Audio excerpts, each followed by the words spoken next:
14.9, Garden Grove 13.7, Stanton 12.3, Tustin 11.6%, Gwinnett Park 11.4%, and Westminster shown at 9.5, but again, 2% of that is dedicated to the municipal lighting district.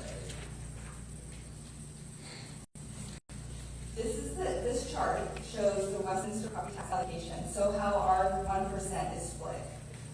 So 71% of that goes to schools. That's the largest percentage. But that doesn't mean that our schools receive more money. That just means that the state gives them less money. So more of that comes from the property tax, and the state doesn't have to give them as much. And then Westminster's on here at 7, the 2%, the yellow pie chart or pie slice is municipal lighting. And you can also see that Midway City Scan receives 4%, which is just 3% lower than we receive in our general fund. And also this shows that the state continues to take Westminster revenue. So even after Prop 13 was locked in, and we were locked in at our 7%, the state came back and took more property tax with the ERAP shift.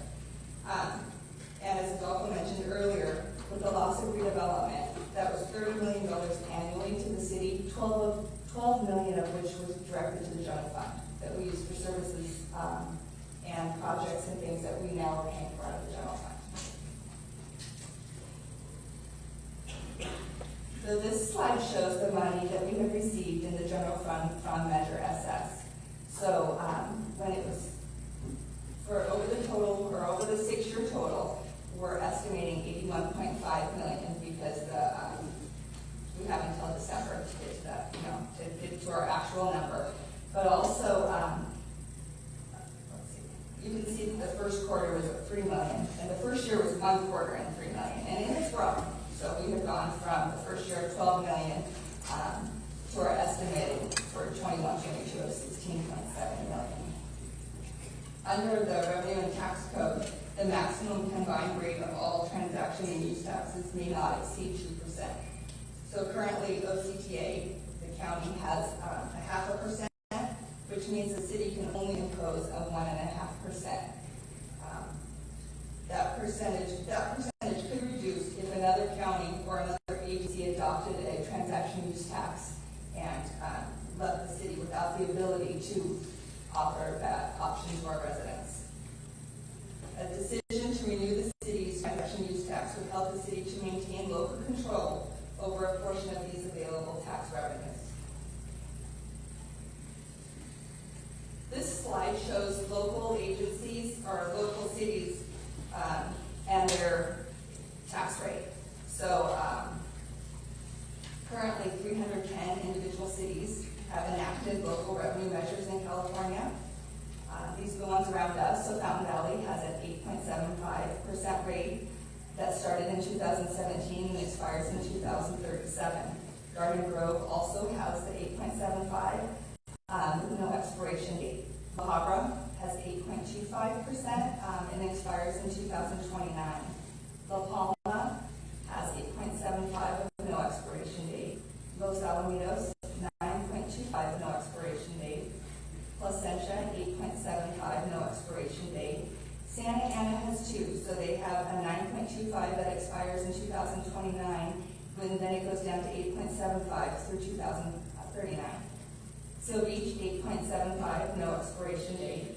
Stanton, 8.75, no expiration date. Westminster, 8.75, expires on December 31st of the current year, 2022.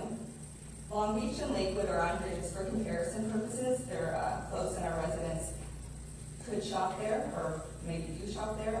Theirs are 10.25.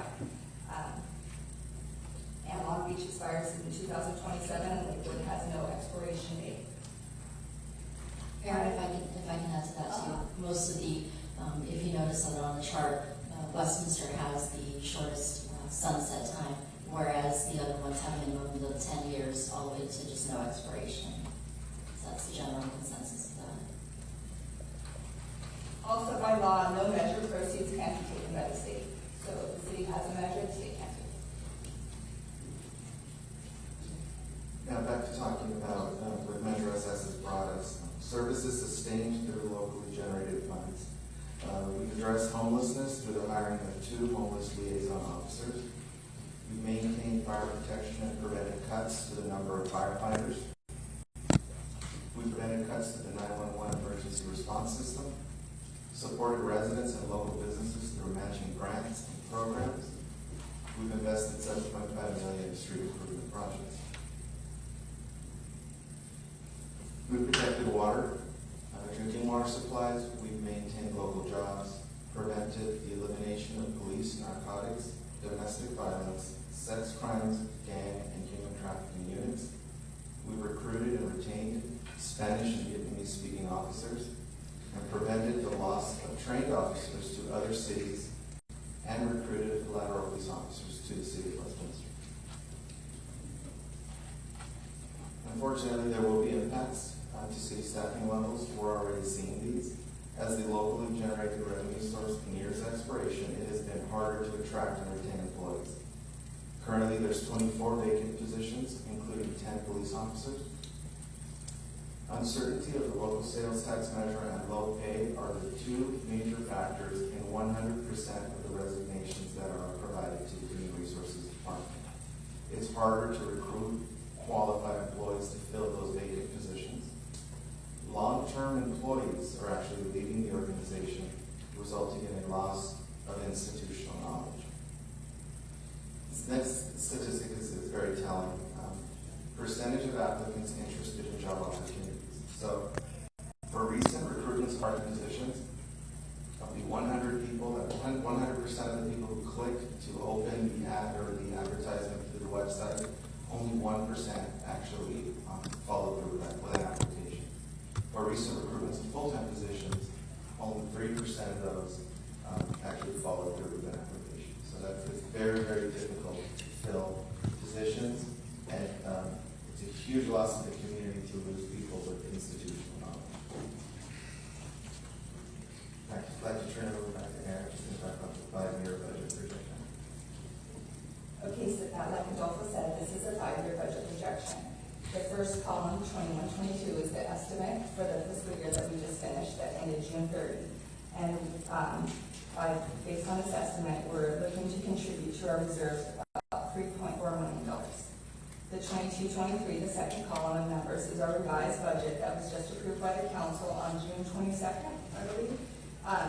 It was a status quo budget, so there are no cuts, but it does use $9.2 million of reserves and includes half a year of Measure SS. The third column, the third, fourth, and fifth columns, so 23, 24 through 25, 26 are projections. So in fiscal year 23-24, if we continued at the status quo level, we would use or end up needing to use $20 million of reserves. This does not include any Measure SS revenue as it sunsets in the current fiscal year. And if we were to use that $20 million of reserves, we would be left with $8.6 million of reserves. So we're starting the current, or we ended 21-22 with an estimated $38 million. By 23-24, we'd be down to $8.6 million.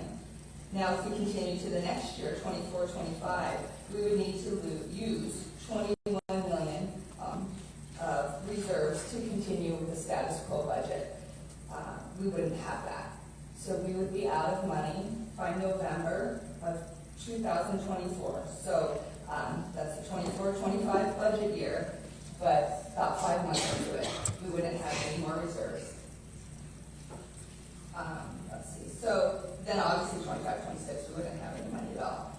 But in order to prepare for that 24-25 year, cuts don't happen overnight. So we have to start planning with the next budget cycle. So starting in July, we need to start looking at cuts and options in order to continue services, because we can't take a budget with no money. We wouldn't have the funds to continue at our current service levels. I also want to point out, and this slide shows it well, that in 23-24, we're short $20.4 million. The measure SS brings in that year's projection, about $7.3 million. So even with the measure, we're still short $3 million. So I just wanted to show that it's not like it brings in, it keeps the lights on, it keeps us going forward. But it's still, we need to be frugal and we need to look at other options to come up with an additional $3 million. Quick question, since you mentioned that number, what would have, since we have to make up $3 million change, what would that look like as far as, because obviously we're not going to find $3 million in personal orders, what would that look like as far as cuts? I mean, how do you make up $3 million? It's we'd have to look at service levels. We'd have to try to come up with some creative revenue ideas, maybe for additional sources of income. We can look at other options, and we can bring services to council or ideas for reductions. We had conversations in the past, but some of the ideas that have been brought forward so far, those all take time to implement. They do. And it takes time for it to generate whatever revenue comes out of it. It doesn't sound like it's still, we still get by. So, in that year, and we've had some years, even up until now, where we weren't sure, and sometimes vacancies, like Chief said, we have some trouble filling positions, and that's citywide, so sometimes that comes in and helps by the end of the year. Sometimes we have, I don't know, not necessarily additional revenue, but sometimes the projections can come in higher, sometimes they come in lower, and then we're worse off. But it doesn't give us any wiggle room. Costs are going up. Salary costs go up, pension costs go up, contractual costs go up, so we do account for those in those projections. Would you please go back to, I don't know what's the slide number, but the funds received from measures? Yes.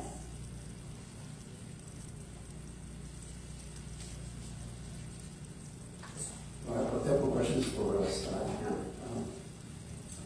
First of all, what is the revenue that we bring in of the measures for each year? This shows, so each of these years, so in 21-22, the estimate is $16.7 million. 22-23, we budgeted $8.8 million, so $68,000 half of the year.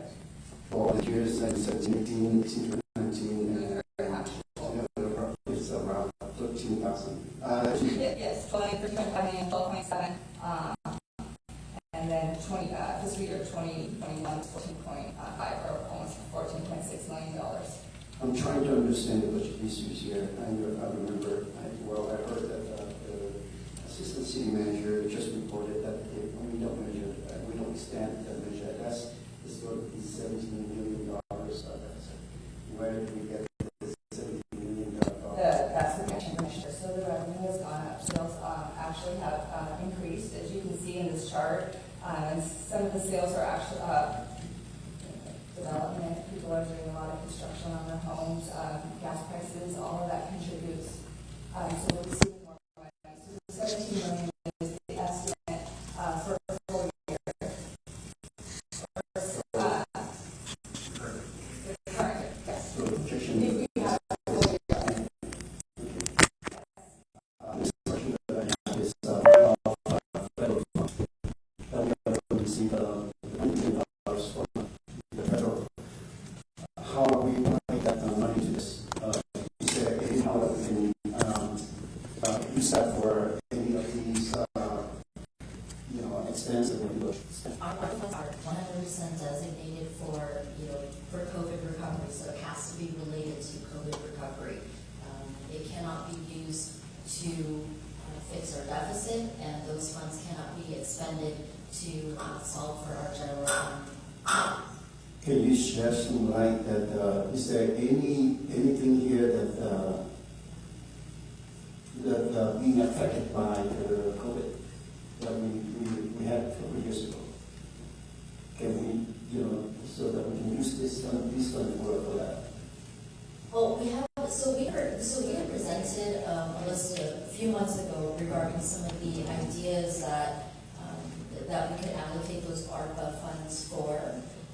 There are very strict federal guidelines as to what you can use that for, and there were specific project-based type things. So like, for example, you can allocate some of those funds for, for homeless, right? So we're talking about a navigation center, potentially brought that up a few months ago. ARPA funds could be used for that funding.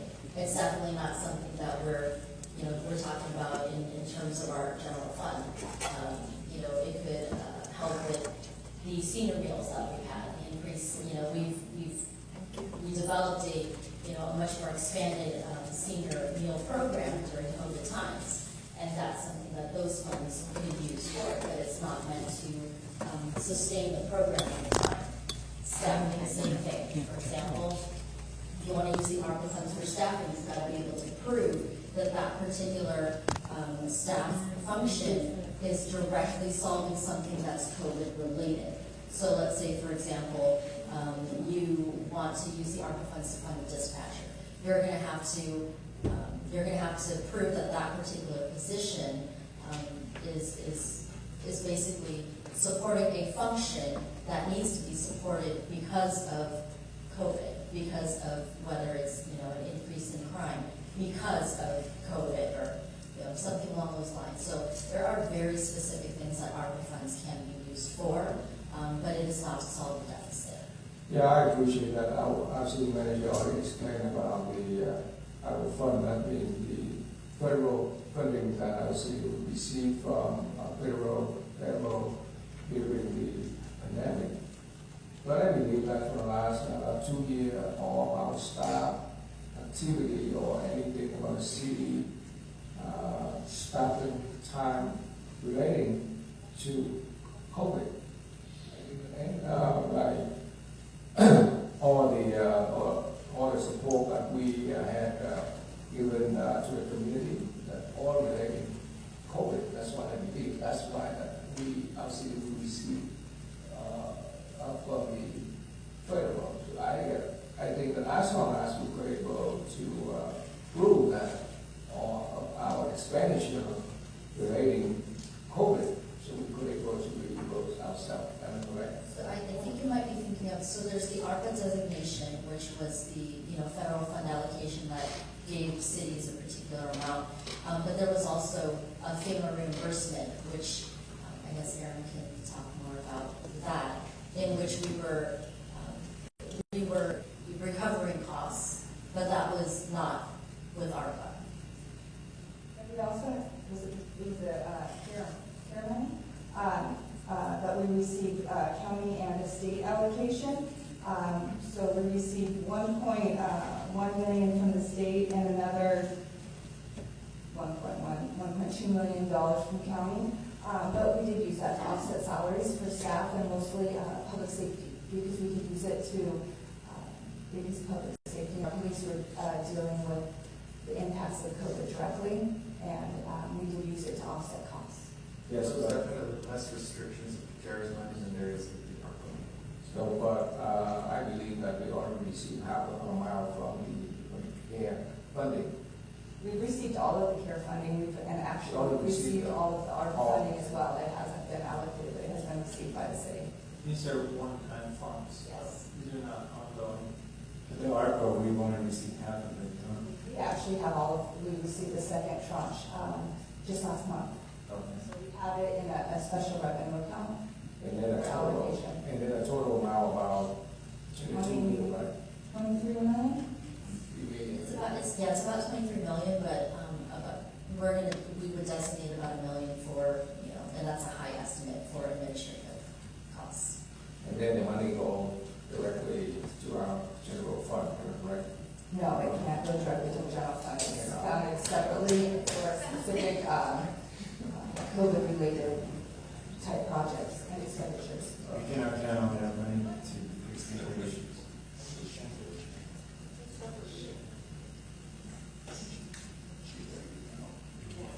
But we can't use those funds to solve this problem. Could you say that again? I don't think he understood. You can't use these funds to solve that case you didn't hear. Okay, so now we're going to move on to slide 15. So this slide is just a review of the presentation that staff provided as part of the strategic plan goal of achieving financial stability. And the objective was to provide council of the impacts that the sales tax measure was not renewed, and that was brought to council on March 14th. So as that report said, there would be deep cuts to basic city services limited to only mandatory essential services, with money given away from services which seek to enhance the quality of life or development of the community. 75% of Westminster's budget is dedicated to public safety, so there would be significant impacts to the number of police available to patrol neighborhoods, loss of specialized officers and units, including gang and drug units, investigations, and retention of Spanish and Vietnamese speaking officers, and substantial reduction in the city's ability to support the residents and business community. Next, I will walk you through some slides focusing on the impacts to city staff and services, major reductions that will change the landscape of Westminster. These are typical slides that I deliver, so please bear with me. Under administration, city council category, we would eliminate technology, equipment, and supplies, eliminate funding for conferences, training, and memberships, eliminate stipend for paid commissioners, and disband all commissions not required by law. In the city manager's office, we would maintain only the city manager position, eliminate all other positions, including the assistant city manager, economic development manager, senior administrative analyst, communications, and administrative assistant chief. In city clerk, we would maintain only the city clerk position as required by state law, and eliminate all other positions, including the assistant city clerk, administrative assistant too. We would be unable to meet agenda preparation deadlines, response times for request public records, election filings, and state-imposed deadlines would be delayed. Under human resources and risk management, maintain only the human resources risk management director position and eliminate all other positions in that department, which includes 2 human resource analysts, 1 human resource specialist. There would be delayed response and review time to claims that will result in increased liability to the city for payment of unresponsive claims. And it would decrease, there would be a decrease in oversight, which will lead to overall increase in liability to the city. In finance, we would maintain the finance director / treasurer position as required by law, and eliminate 4 of 6 employees who cover accounting, payroll, accounts payable, purchasing, and cash receipts. A lack of staff will create inability to segregate duties and eliminate checks and balances in the finance department process. Delay in payment or refunds or services to outside vendors, consultants, residents, and businesses.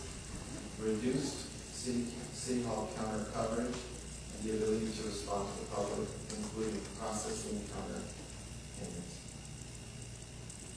Under community development, we would eliminate the Community Preservation Unit, otherwise known as CPU, and support for the following services: the Homeless Liaison Officers for Homeless Services, Shopping Cart Retrieval Program, Trash and Debris Removal and Overgrown Weed and Vegetation Abatement, graffiti abatement, public right-of-way issues such as unpermitted work on parkways and sign removal, parking or storing vehicles on unpaved surfaces and inoperable vehicle enforcement, unpermitted signage and abatement.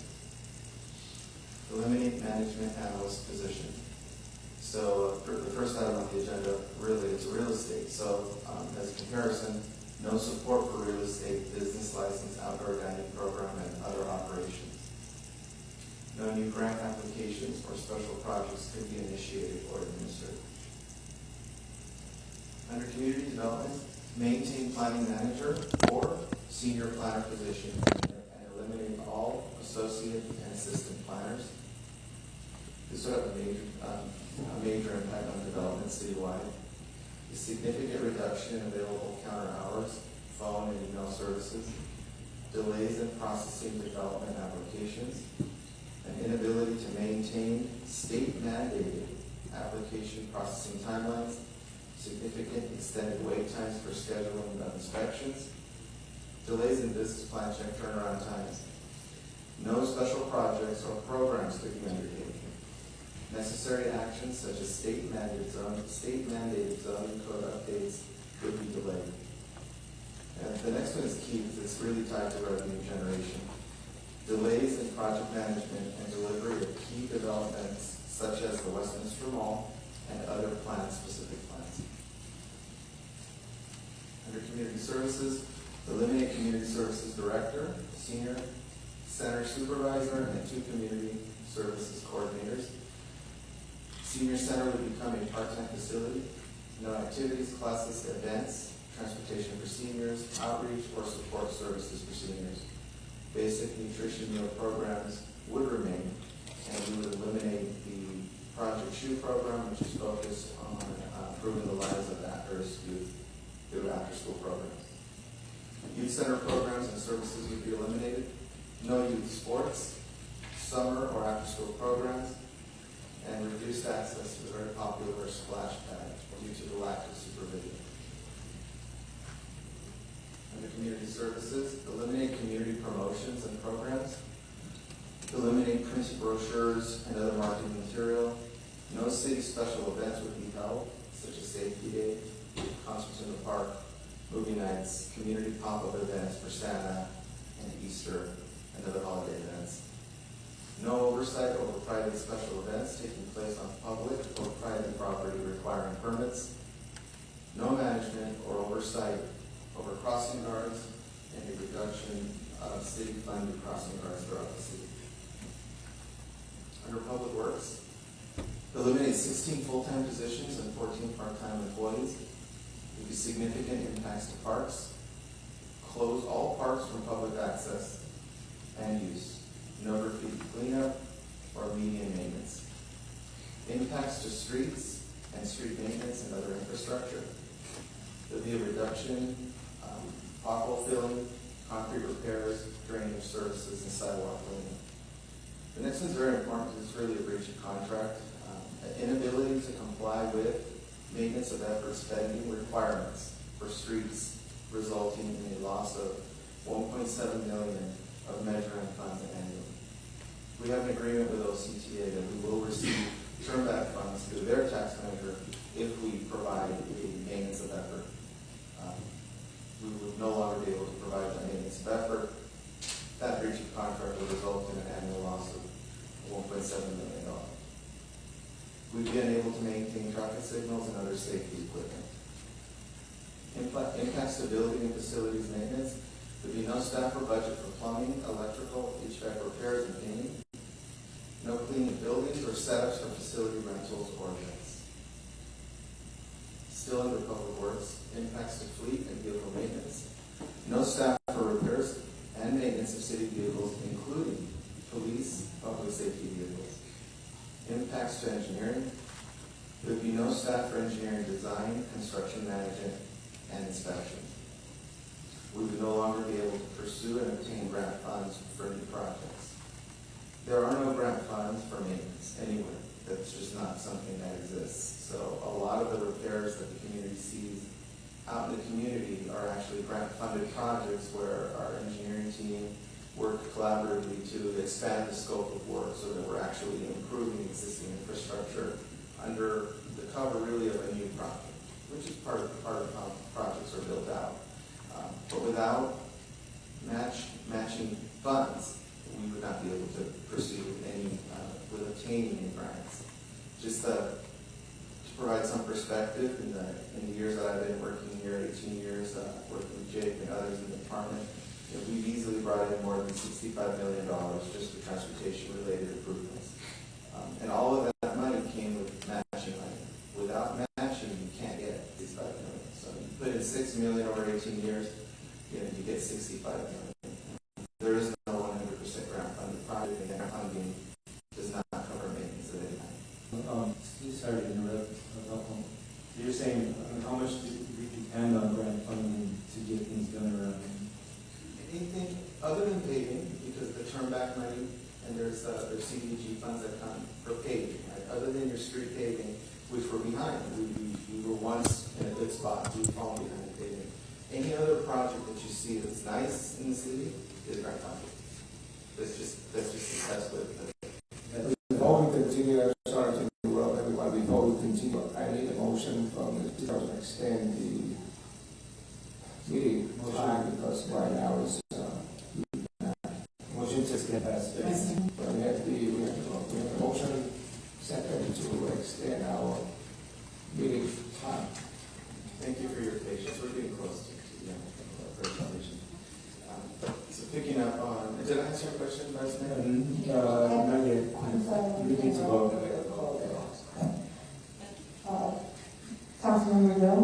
Yes. Councilmember Ho? Yes. Councilmember Nguyen? Yes, just want to make sure that who made the motion and who is second. I'm sorry, the motion was made by Vice Mayor Alonso and seconded by Councilmember Ho.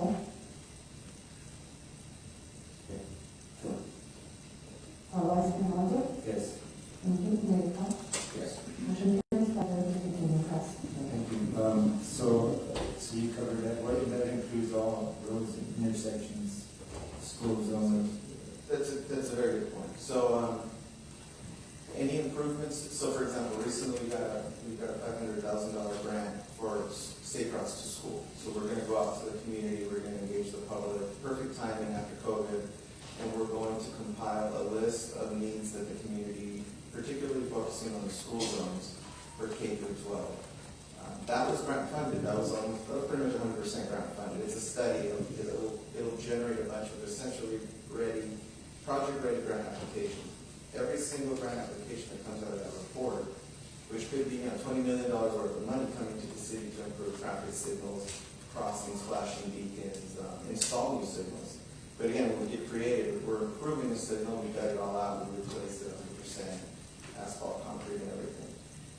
All of that money wouldn't be there because we wouldn't have the matching funds to go along with each of these grant applications. So we can complete the study, but we don't have the funding, we can't do anything with it. It will be a doorstopper.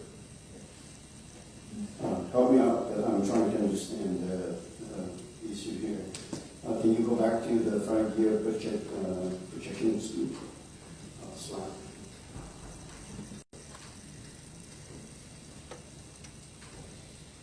Okay, I believe that we recently approved the status quo for this year, right? This year, 22-23, that's correct. 22-23. And the reserve balance of 29 million. Yeah, correct. Correct. Okay. My question is that what you just present with the potential impact and the reduction.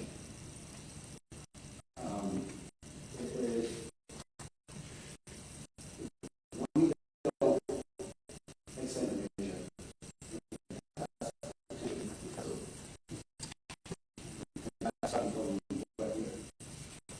Their grant application, the grant process takes some time. So right now, we are in the process of starting some pretty important projects for the community.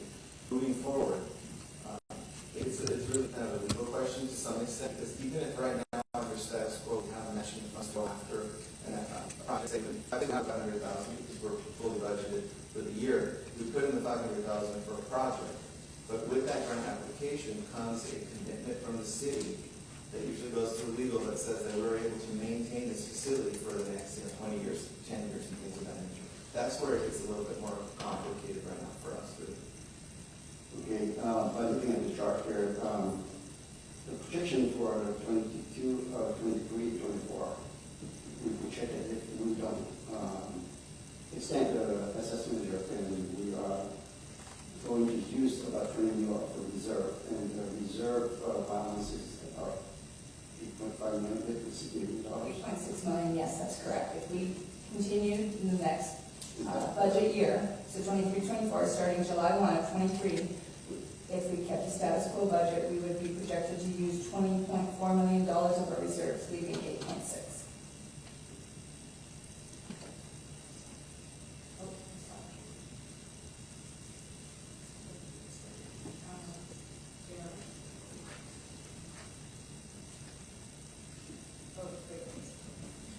So, picking up kind of in the middle under impacts engineering, and related to the comment that Vice Mayor made, third bullet under impacts engineering, inability to conduct state-mandated safety assessments. So that's another important component.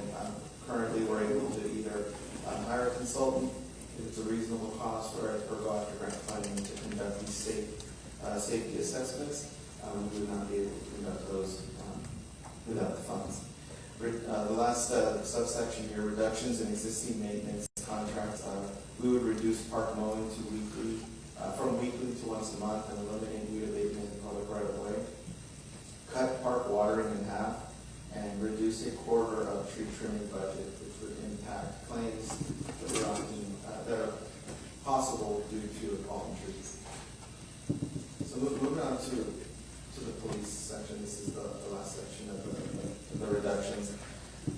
Under police, reduce the police force by 33%, which would be equivalent to 26 sworn, 17 non-sworn positions, and 25 part-time positions. And Chief Lane provided really good statistics earlier in previous item. Addressing homelessness, we would eliminate both homeless liaison officers and the recently approved by council community outreach workers. No specialized units to complete homeless encampment cleanups or address other homelessness issues. No HLOs or community outreach workers to provide direct impacts and services to homeless residents. Homelessness-related issues will increase. No response to non-emergency homeless calls. So that's very important. That priority to come out just to engage the homeless population would no longer, we would no longer provide a response for that. Impacts to coordinated efforts with neighboring cities, Caltrans and CHP. Again, our staff's been here for a long time. They know who to call. People come when we call. We work well with our neighbors. We can't ask our neighbors to help us if we don't exist in the capacity to help them in return. So that mutual aid is gone. Emergency response, increase to emergency response times. Victims would wait longer for police to arrive, even for emergency calls such as in-progress domestic violence, robbery, and assault. No resources to respond to most non-emergency crimes such as theft and non-violent disputes. Traffic enforcement, increase in traffic collisions, including fatalities. If you don't work speeding, you don't work the streets as a motor, speeds will go up, and there's nothing we can do legally to reduce speeds or maintain speeds on the roadway. That's just the way that the law is written in California. So the inability to have traffic enforcement inevitably is directly connected to fatalities and to severe accidents and to other driving violations.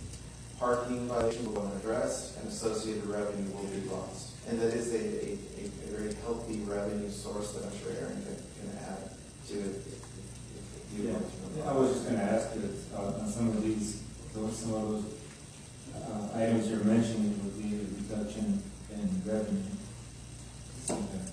Yes, so like under the traffic enforcement and not working traffic, that's a life safety decision. And we are saving lives by essentially citing people for speeding. Yeah. People don't have no life speed, you're not for speeding. If you don't work the streets, the streets get more dangerous and there's more collisions, and there are more severe types of collisions. As far as parking violations, there's the reactiveness of getting out into the community and addressing parking concerns when they arise, and then there's the street sweeping program, which is a revenue generating source that Aaron's pulling up some numbers on. 350,000 is what we're budgeted for the current fiscal year. You don't have officers to follow sweeper, and those issues, and that revenue source is gone. And again, street sweeping directly related to pollution, directly I was related just going to ask you, so the street sweeping is meant for keeping trash out of the ocean? It is exactly an environmentally friendly program. It is not intended to generate revenue, but the the only way you assure compliance is by ticket. Could I ask a quick question, Aaron Beth? You don't have to turn back the slides, just regarding the reserve. $29 million, currently correct. How long does it take us to save up to reserve, the reserve to 29 million? I believe it's like 2 to 3 million a year. We have contributed 2 to 3 million a year for the last few years. So as part of the budget, we provided 5 years of history. So if I go back to 2016-17, we had $20.8 million. As I had said, the 21-22, so the year that we just finished, we're estimated to have 38.2. And then after the status quo budget and using 9.2 million, we're down to 29 million. No, I'm just asking, how long did it take us to save $29 million? Well, 5, 6 years. Okay. Thank you. Crimes reports and investigations, elimination of the jail services and staffing contract. Patrol staff will spend less time patrolling the streets and responding to calls for service when tasked with booking and housing arrestees. Most crimes would not be investigated. No crime prevention efforts or investigation of cold cases, and a delayed turnaround for police reports, information, and other paperwork to the public. All community outreach, still under police, all community outreach programs would be eliminated. Eliminate detective from Drug Enforcement Administration Task Force. Again, directly related to revenues. Revenues received from seizures would be eliminated. Resources associated with this task force would also be eliminated, so we would be suffering from a mutual aid perspective. No public safety presence for special events and assignments, council meetings, tent parade, school events, national night out, public safety day, public memorial services. Our police are imperative to essentially the function of all of these events. They would no longer be present. Under fire and ambulance, in speaking to Aaron, we would need to renegotiate or explore renegotiating the fire and ambulance contracts. This would result in service level reductions, increased response times for fire, paramedic, and ambulance services, potentially leading to the closing of fire stations in the city of Westminster. So at this point, I'd like to return the presentation to our city manager. So just really quickly, it's important for us to know what the residents feel are priorities, and so we conducted some strategic outreach surveys of the residents likely to participate in the upcoming election. The most recent outreach was conducted March 25th through April 6th of this last year in English, Vietnamese, and Spanish, and the results showed a strong desire by Westminster voters to have an opportunity to consider continuing locally controlled funding. The statistics show that as much as 77% of the respondents are willing to approve an extension of locally controlled funding at either the 1% or 1.25% rates. They also indicated they were interested in retaining the power to end the measure at any time. And so those survey results are in the staff report, but they're also on the website if anybody wanted to look at what those priorities are. But the priorities that were on the list included addressing homelessness, fighting gangs and drugs, preventing cuts to police patrol, protecting drinking water supplies, and so forth. There were basically a lot of what we've already discussed. Those who responded to the survey identified those as important priorities. And so for tonight, we are putting out the two possible versions of a proposed sales tax measure. The first one is a resolution in the corresponding ordinance, which would renew the city's existing 1% voter-approved transaction and use tax until the tax is ended by the voters. So again, that would be no sunset. The approval of this measure by the voters would keep the total sales tax in Westminster at the current rate of 8.75%. Second version is a resolution, and course, corresponding ordinance which would renew the tax, but at an increased rate of 1.25% with no sunset, and if adopted, it would bring the total sales tax rate in Westminster to 9%. Do you want to know, because we did talk about 17 million versus 20 million or so, even if we renewed at a 1% rate, which is what we currently have, generating $17 million, the city still faces a minimum $3 million budget deficit annually. That is just attributed to, the rising cost of just doing business, and of course the liabilities that we currently have. City manager, before you go on to the next slide, right there where it says, but an increased rate of 1.25, that wouldn't be an increase of 1.25, that'd be an increase of 0.25. It is, the increase itself is 0.25, but the rate is, and actually it's 1.25. Yes, but the way you written it sounds like you're increasing it 1.25.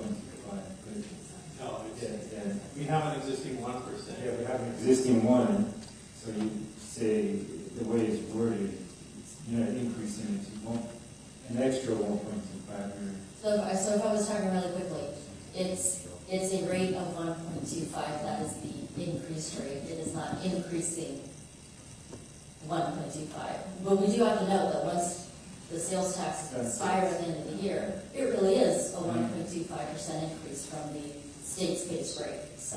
That's right. All right, thank you.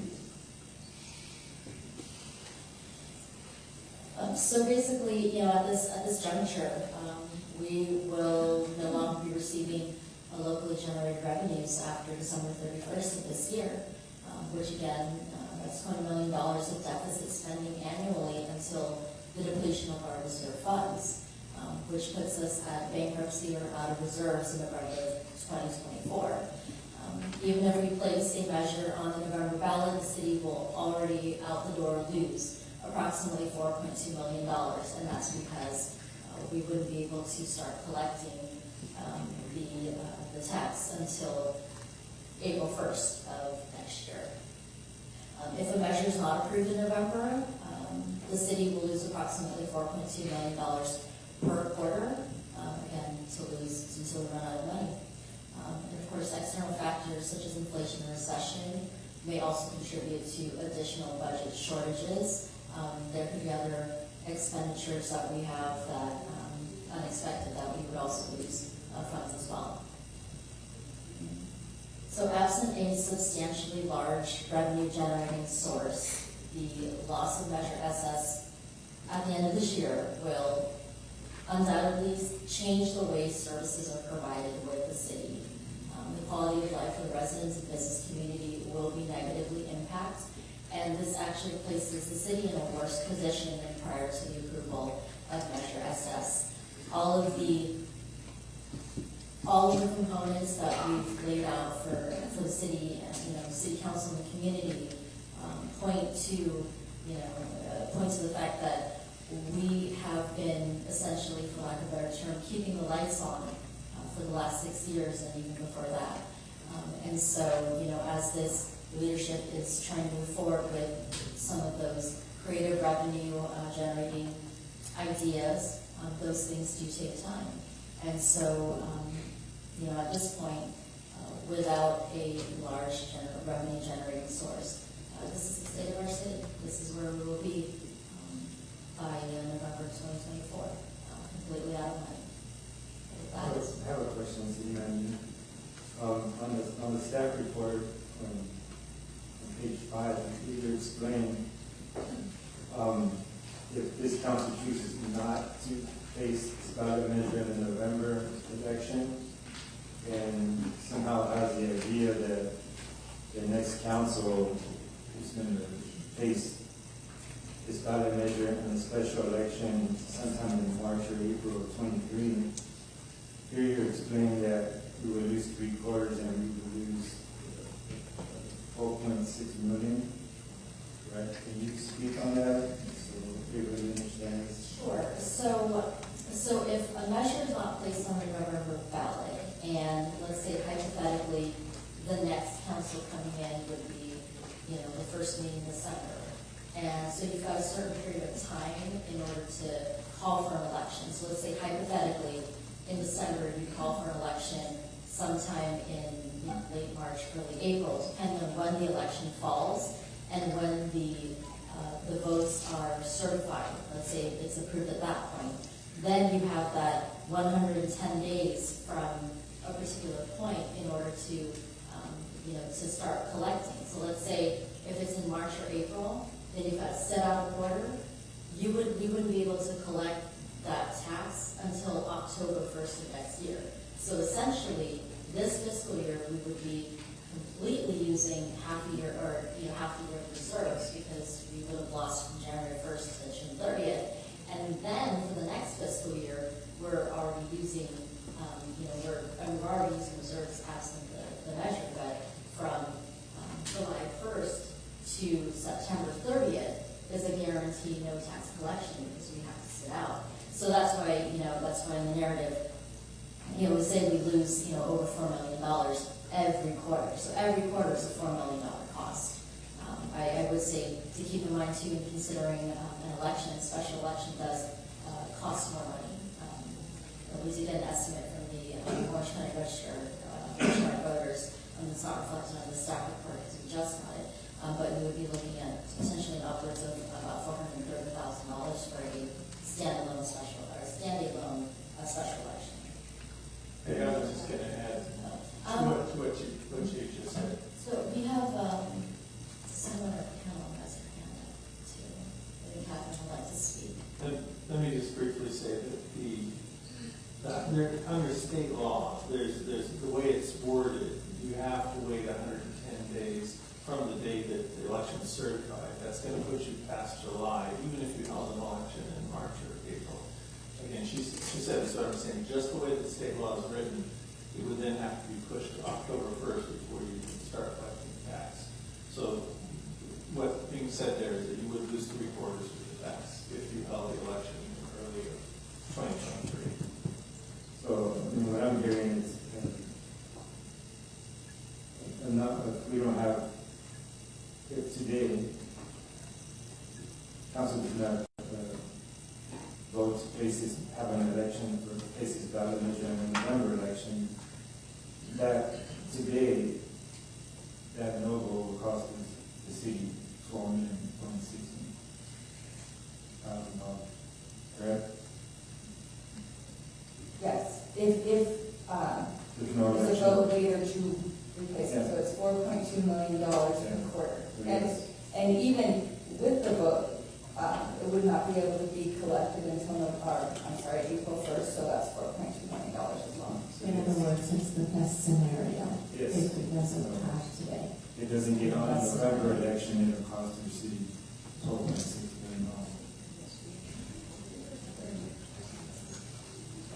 Is there somebody?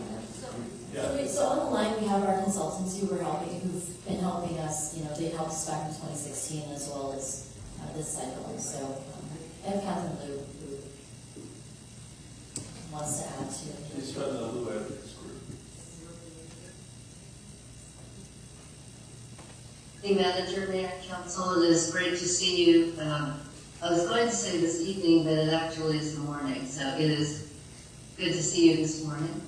I thought it was important to enter the conversation at this time to again reinforce, and I trust that you have been informed of this already.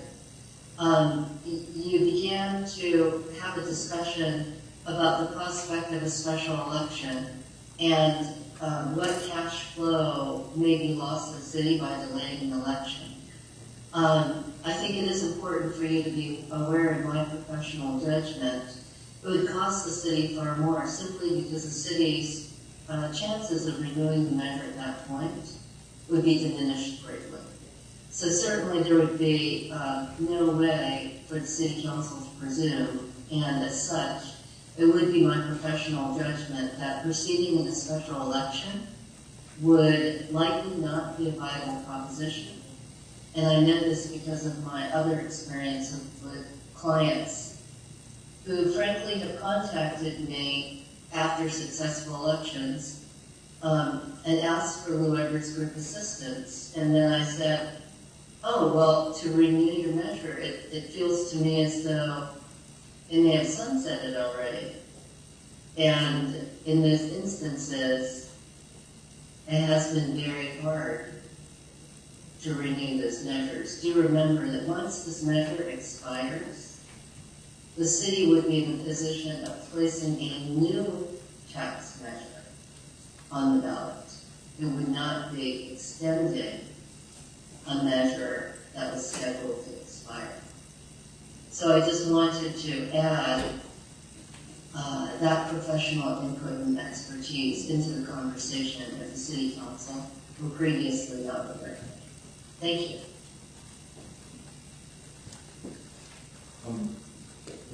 We don't have another question.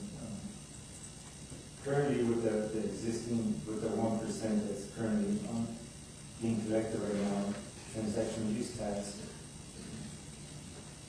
has it been enough to provide all the services this community needs? No. My next question is, with the rising inflation, I mean, everything's going up. With that current 1%, I'm assuming it's going to provide even less, pay for even less services. Right? Absolutely.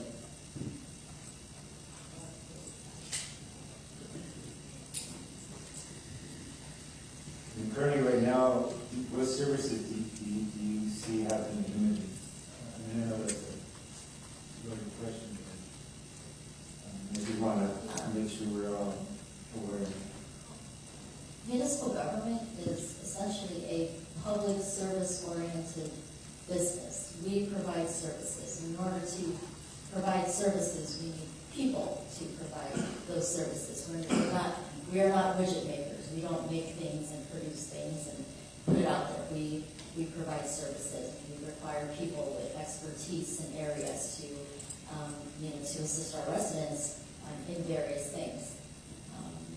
At the end of the day, that is a very loaded question, but essentially simple at the same time. Without people, without quality people, we are unable to provide anything from public safety to planning services for people who want to develop their homes. We can't maintain our parks so that people can enjoy that portion of their quality of life. We can't have meetings like these. We have to by law, but we have to scale it back down. We're going to have these sergeant at arms here to make sure that everyone's safe when they're walking out. There's a cost to doing business in what we do with public service. We talked about homeless tonight. A lot of people talked about just trying to navigate through the challenges of homeless population and getting those folks the assistance that they need. We're unable to do that at the very minimum right now. There are a lot of positions in the city that are single sole positions where you only have one of something, right? So for example, after the layoffs, a lot of the departments were, after layoffs about 10 years ago, a lot of departments were minimized to the bare bones, where you have that situation of one of each, and one person in one function. And so at this juncture, even with the sales tax measure in 2016, we've still struggled to build that workforce in order to provide these services. And so, I guess that's the long way of saying we're already running thin. We're going to continue to run thinner when inflation, recession comes into play. Right now, it is a job seekers market. Post-COVID, people are looking at their lives and their quality of lives and taking, a lot more time, a careful thought at what kind of jobs they want, what kind of community they, want to be in, who they want to work for, how much money they want to make, what benefits they're getting. so we lose people, and then we can't get people to come here, we can't attract people to provide these services. So we are trending at a downward spiral, regardless of what this leadership and this council wants to do to move things forward. I would say this council in the last 11 months has been very supportive of, just fresh ideas, creative revenue generating ideas, and, thinking a bit outside of the box. And it's no fault of this council for those sins of the past, per se. But, we are severely impacted as it is. Thanks, Rita. So it sounds like we to this point, to this day, we still have not recovered from all the layoffs.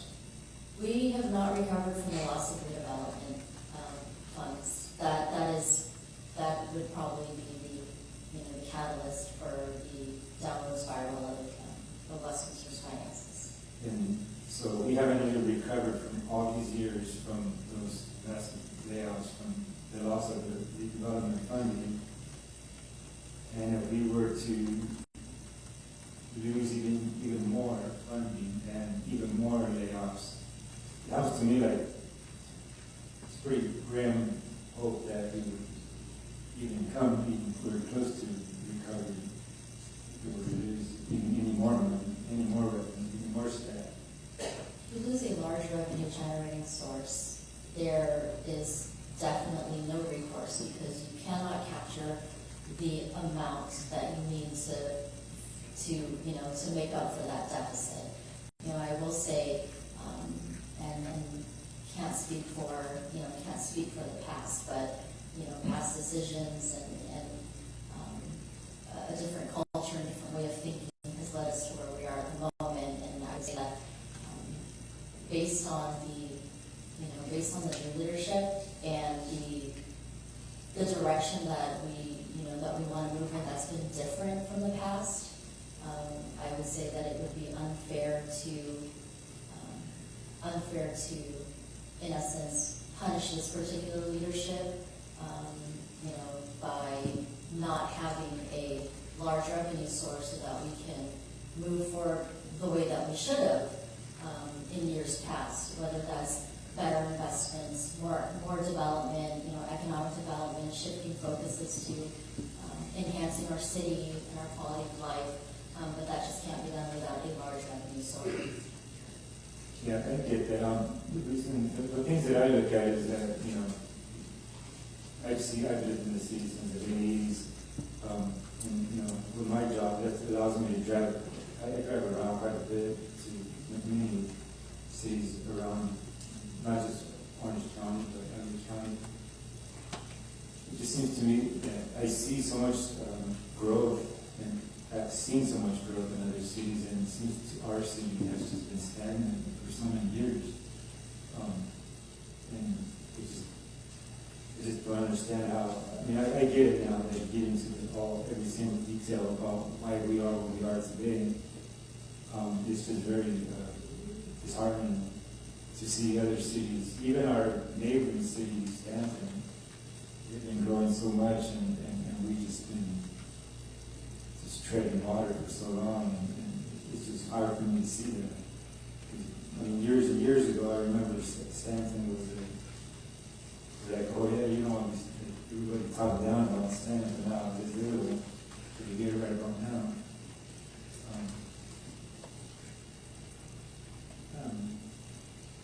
That's all the questions I have for right now.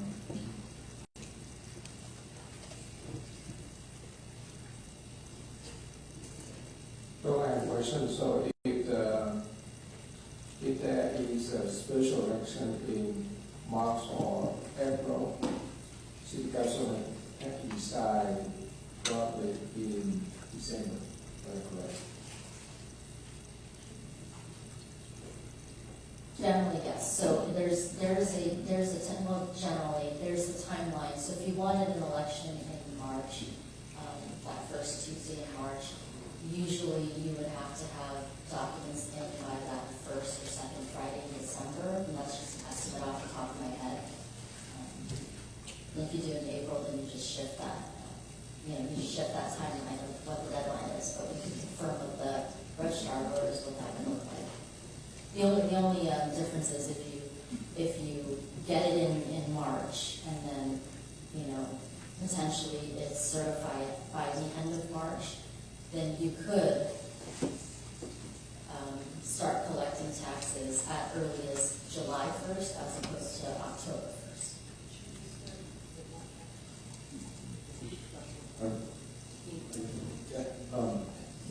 City Manager, quick speak to this. I know we've had this conversation in the past, but can you explain again the possibility of other agencies taking the other 0.25 or is it 0.5? 1.5. So the state law allows 2, but the county with OCTA already has a half of that. So there's 1.5 available, of which currently we have 1 of that. But if we didn't have it, another agency could get it, and once it's gone, it's gone. We can't get it if they have it. So, like OCTA has it now with a 0.5%. If they took another 0.5%, then that would be off the table, would not be available to us. What's keeping them from doing that? Just speaking of the environment. Well, I'm not, yeah. Right now, they have not done it. I don't know what's keeping them from it, but they have not done it. The reality is, we don't know what's happening behind the scenes at OCTA. We do know that, the 405 improvement project, when we first presented it to the public, actually, my first day on the job 17 years ago, was the first day we had public hearings for that here in the city. It was a $1.2 billion project, and that was huge. Actually, I take that back. It was in the 700s. And then it became a $1 billion project, and that was huge news. And right now we're staring at a $2 billion project. So that's $2 billion. They have projects A through Z identified as part of their measuring plan, and they're doing really well. They're showing performance. So again, we don't know what's going on behind the scenes, but we do know that their revenue is trending low. Not necessarily the revenue, the cost of all the projects that they promised them that they're are essentially escalated due to labor, COVID delays, material costs, you're familiar with that. So as a result of that, it's very likely there's a possibility that they could be looking for another 0.5 based on past performance. They're halfway through their program. Sounds to me like they can just probably be watching and see what we're doing, what we've done. Just to get a game plan of what they want to do.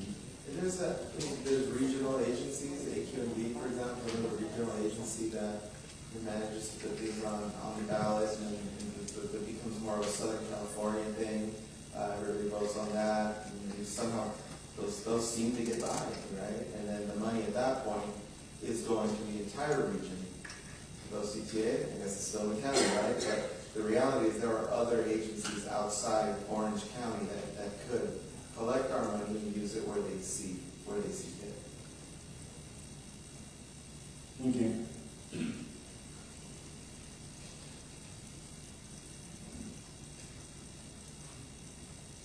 Anybody here? Right, any other questions from, the council?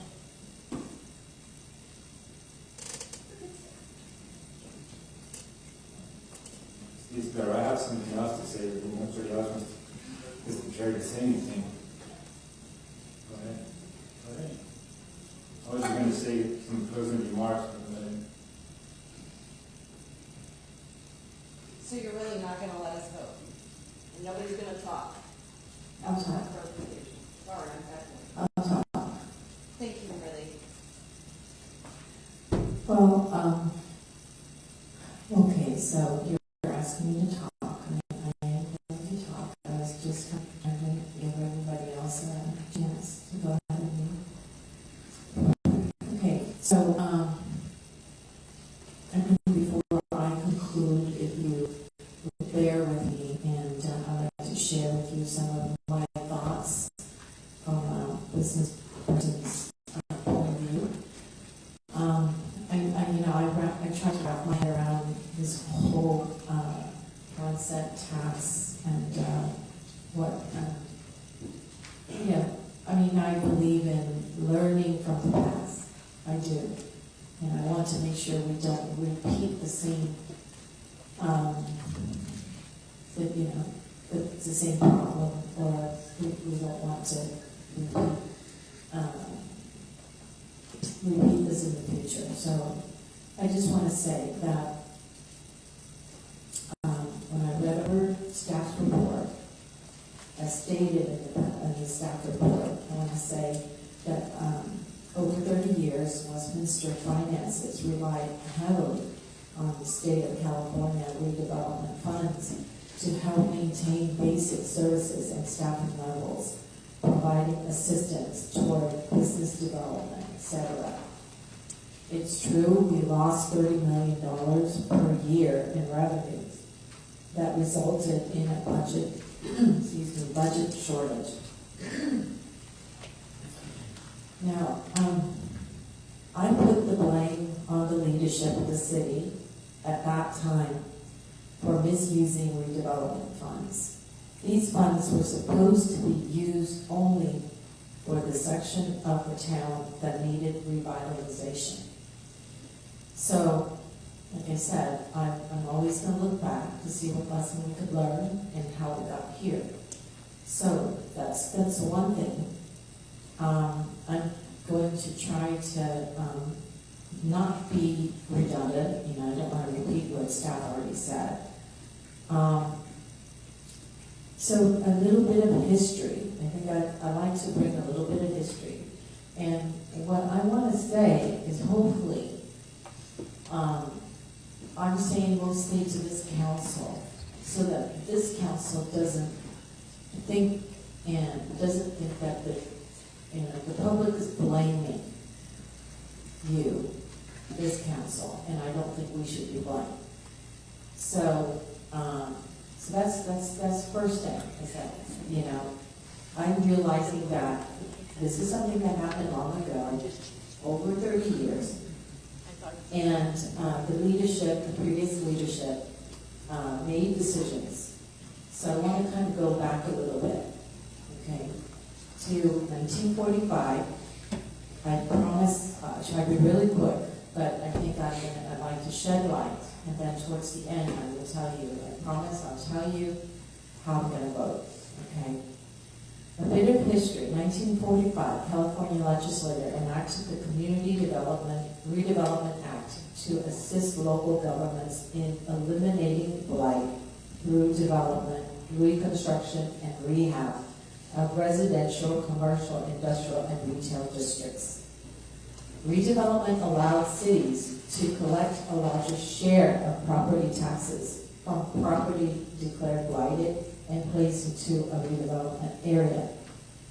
As property tax revenue goes up in those redevelopment areas, the revenue would go up as well. And so that was the intended, the intention of the RDA funds. These revenues were to be used to fund projects that would help economic growth within the redevelopment area. Some could help pay for a portion of the salaries of the city employees who worked on redevelopment activities. In the year of, I'd like to mention that in the year of 1982 to 1999, changes were made by the council, the previous council, to the project area that they wanted to claim as redevelopment area or redevelopment zone. So in 1982, they started claiming 188 acres as a redevelopment area. And then it was amended in 1986. So that was the first amendment. They added another 30 acres. Then the second amendment, that was in 1987, just a year later. They added 465 acres more. And then a third amendment in 1989, 213 acres. And then they added another 1,188 acres. in 1991, totaling 2,076 acres. So that was 1991. And nothing was added until the year of 2000. They added the entire city, 6,000 acres. So they called the entire city as a redevelopment zone. So they received a whopping $30 million. So that's how we got the $30 million a year for at least 11 years. Then the RDA came to a screeching halt when the state dissolved all RDA agencies. So I'll point out a few things that I thought was, but I'm going to move on to my points. So basically, the council at that time lacked ideas for revenue. Over time, council would rather use this account for other expenditures rather than come up with ideas for expenditure.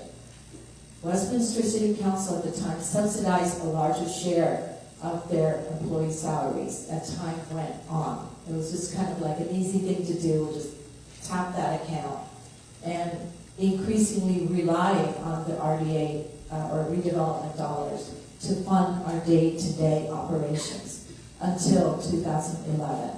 As I stated, 2011, when state dissolved the RDA agencies and funding, it came to a screeching halt.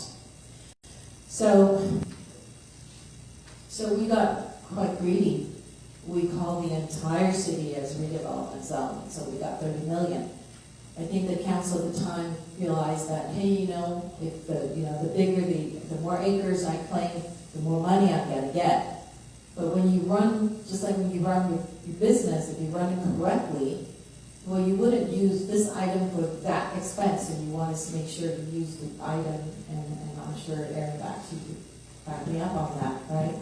So if we budget something for that's the line item we're going to use for that intended purpose, then we stay with that. But we ended up using that money for paying just everything. And financing our employees, and these are employees that did not involve in redevelopment. We could get reimbursed. We were supposed to just pay employees that were involved in the redevelopment of the city or the zone. In this case, it's the entire city.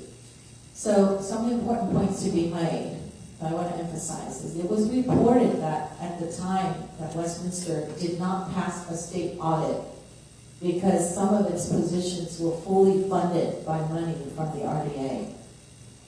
So that's why I'm saying that if we, as a council, if we are not looking at this from a business standpoint, we will say things like, can we just use ARPA COVID funds to offset our deficit?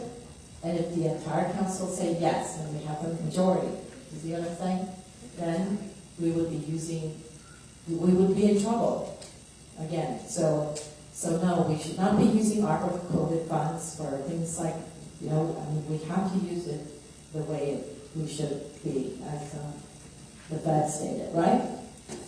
And then not only that, in 2012, we cut a check, and you tell me if I'm wrong, $60 million we gave back to the state. Why did we even have $60 million?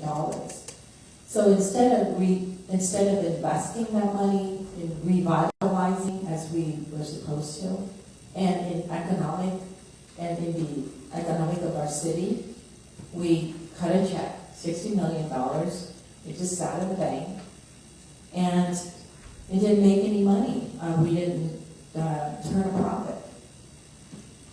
And so we had the opportunities to purchase the county buildings for a real cheap price, but we did not. And in 2012, the mass layoff, like I said, $30 million was not rolling in anymore, so therefore, and we were using it in the wrong way. We paid for staff. So 80 staff, that included police officers, were laid off. Since then, we added some positions back and repurposed others, but we are currently operating very lean, that is without waste. First, I'd like to say that I am really against raising taxes. But, you know, I don't know if anybody wants to speak before I conclude. You want to go ahead and I'll conclude later. No, thank you for those words. I mean, I think we have to face the facts as far as what the current 1% has been able to do for us, and those we have been staying in the field, just operating at a very, very minimum. But the fact of the matter is that inflation is going up. There's a possibility inflation is going up, and it's just cost, contractual costs, all different things are going up. It's just a fact. And also the fact that there is a possibility of another agency coming and taking that 0.5 it's out there if we do not do this and place this on the ballot measure. Those are the facts. That we can't hide from that. So we're looking at this at, I mean, I don't want to sit there and say, get upset, but we're looking at this as a business standpoint. If you're a business person and you're for businesses, a lot of people say they're for business, for small business. How does it make sense to have your business lose this kind of money and expect your business to survive and have your business just lay off all your employees? It's not good business. And supposedly that's what some of us are for business. I'm for small business. But I mean, that's just me. I mean, I don't know if you're looking at it as a business point of view. Business aspect, it's not good business to cost your company over $12 million loss for 3 quarters. It's not good business. You can't survive that. But that's not what's before us. We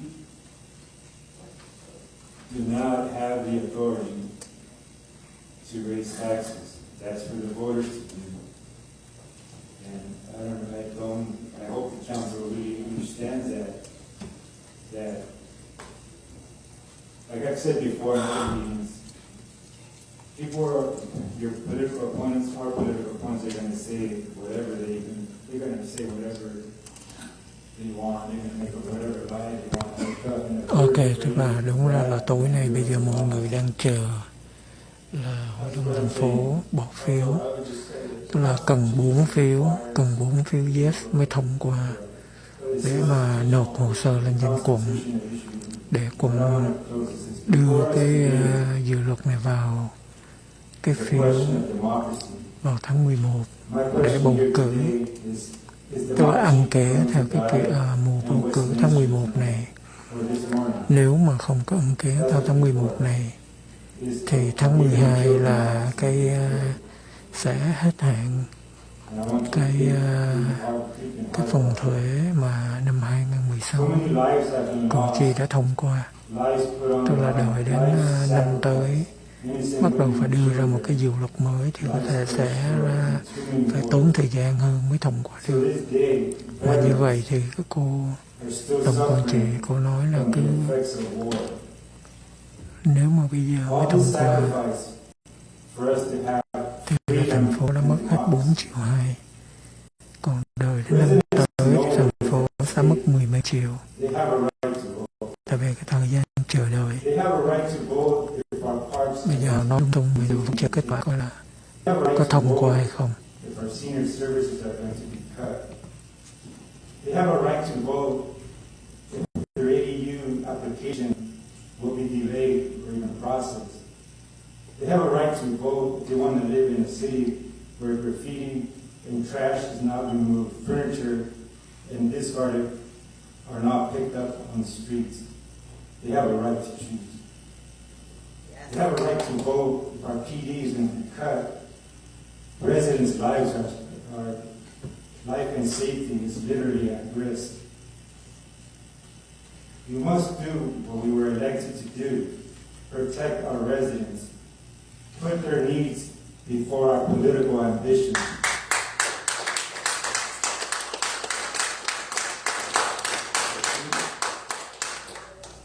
We must not play games We must not play politics with the lives of our community.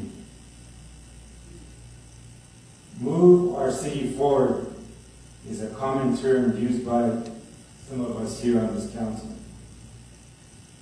Not voting to give our residents an opportunity to vote will cost our city to lose millions of dollars. And that is not moving our city forward.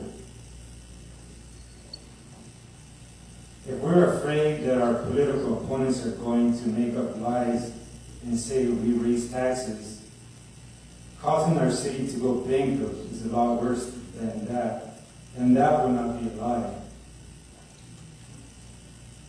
If we do not vote yes for democracy and place this measure on the November ballot, it will be a colossal failure on our part, and there will be no hiding from that. And it will follow us forever. We took an oath to protect our city, not to destroy it. So, with that said, I make a motion to place the ballot measure on the November 8th ballot, asking Westminster voters whether they want to extend the current voter-approved transactional use tax until ended by voters, and considering what we spoke about, the cost of inflation and what it's going to, and how limited we have been, I want to ask for it to be at 1.25.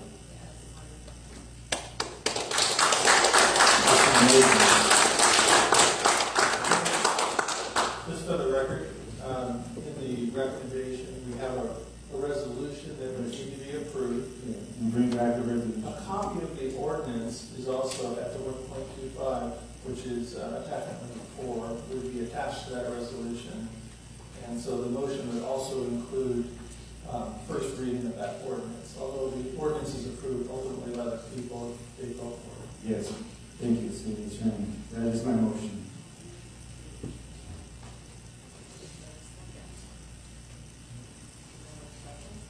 Well, we have the motion on the floor.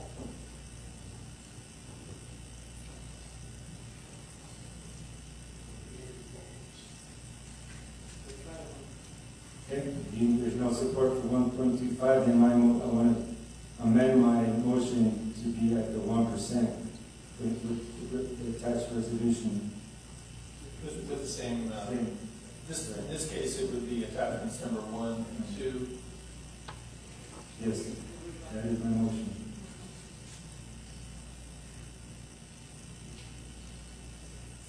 Seriously. Are you guys are all gonna sit there with your pompous asses and pretend? Hold it, we should take it. I second. Well, we have a motion and a second. Well, before I say that, before I do that, I want to say, okay, so I am against raising taxes, but I do believe in giving people the right to vote. Before we go, I just want to kind of... Not letting Go ahead. Is it okay?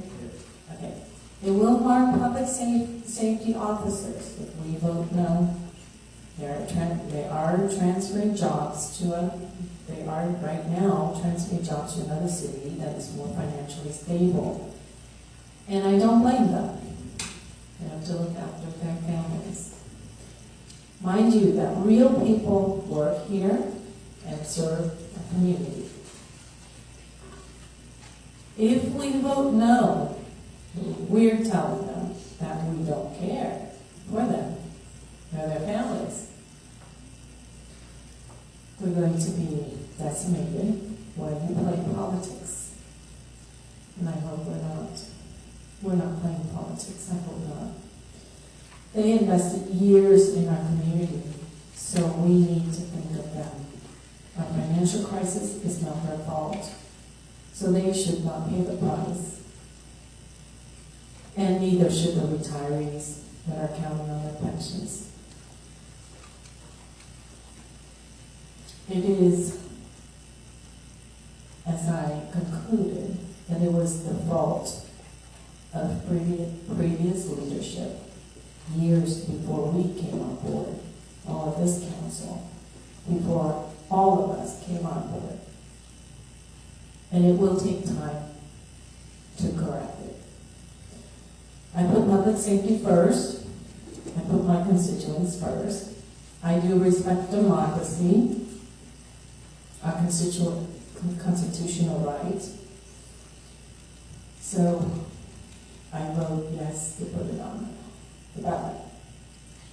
Thank you. Well, just to thank you, Councilmember Ho. This is an important issue. This is this today, having this, giving our residents the right, the American right. That's why we're all here. I don't know if council realizes we're all, every one of us on this council is either a refugee or an immigrant. And we're here in this country because of democracy. Because in other countries where 4/5 of this council came from, they lack democracy and lost the country because of it. We had another thing that we had, and one of the items that we had before us that we couldn't get to today was the effects of, what is this, the effects of the victims of communism. Let me remind council that communism is the opposite of democracy. I really hope this council can see the utter hypocrisy that we'll be doing if we do not defend democracy here tonight. I do have two reasons why I would not go for 1.5 or 1.25. Number one is I think it would be we're more likely to have the majority or supermajority voted for an extension, because this would not be an increase in our tax, but rather it's an extension of the SS measure. We're just extending it out and to give us more time to bring in more revenue. So that's. I'm for it. Thank you for that. So, Mayor. Well, I still have a motion. And I just want to make sure it's clear, state law requires that we have 4 positive affirmative votes from the council in order to place a transaction and use tax. So in order to pass it, we require 4 votes. Before we vote, make a comment quickly. First off, I just want to thank you for all the residents, all the city authority staff showing up in the audience and speak behind us. Thank you for being in the arena. The credit belongs to those actually inside the arena.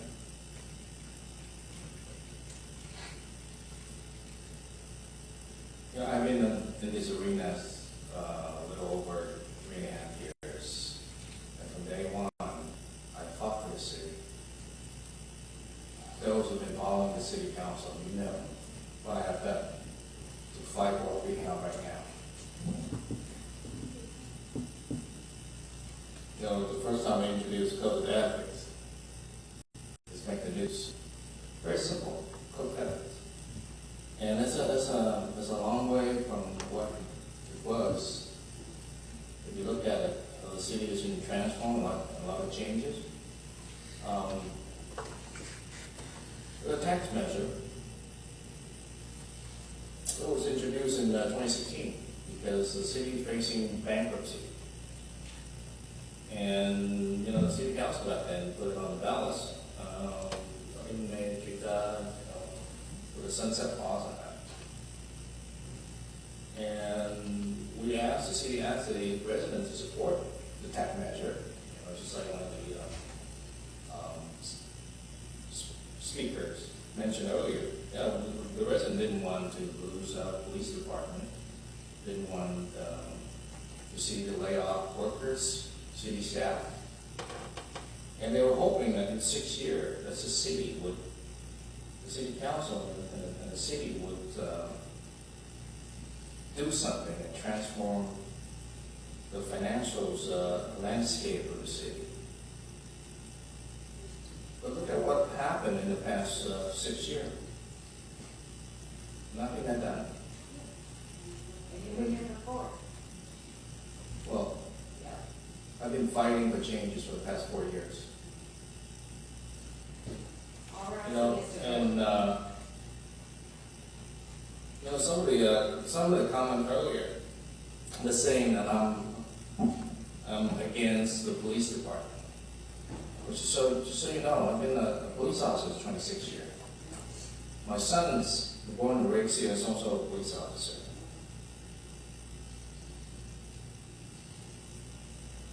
I'm one of the only 5 active police officers that got elected in this entire state out of 93,000 police officers. I've been fighting for the city since day one.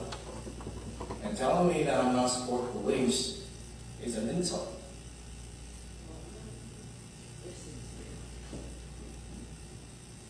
Well, look at what the city has done for the past few years.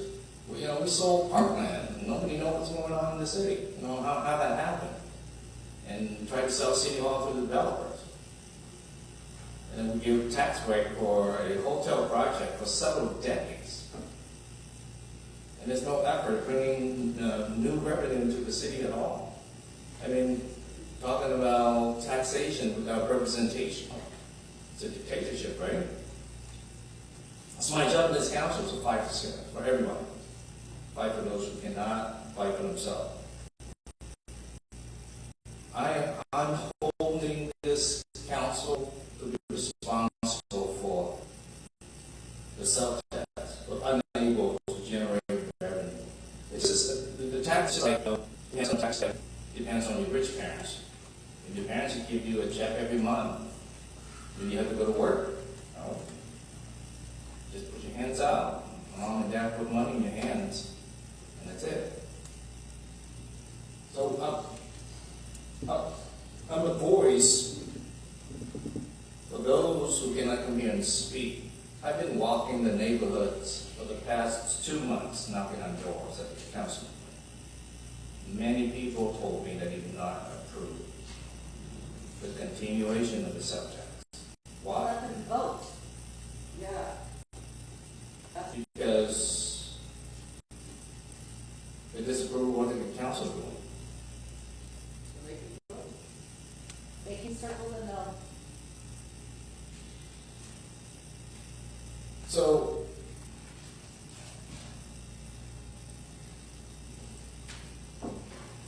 well, we asked the citizens to pass a sales tax 2016, so we can maintain and improve quality of life, right? But nothing has been done at all. I have no subject to ask the taxpayer to continue to give us more money, so that we're going to continue more in fighting. Continue to, it's rules and Let us vote. so, I have only one vote in this council. One vote. And this council does not need my vote to pass this. There's 4 other councils. So I'm just voicing my concern because there's always responsibility. So you're There's punishing the residents no- of Westminster because there's you didn't no- get their way for 4 years? That's what you're saying? There is no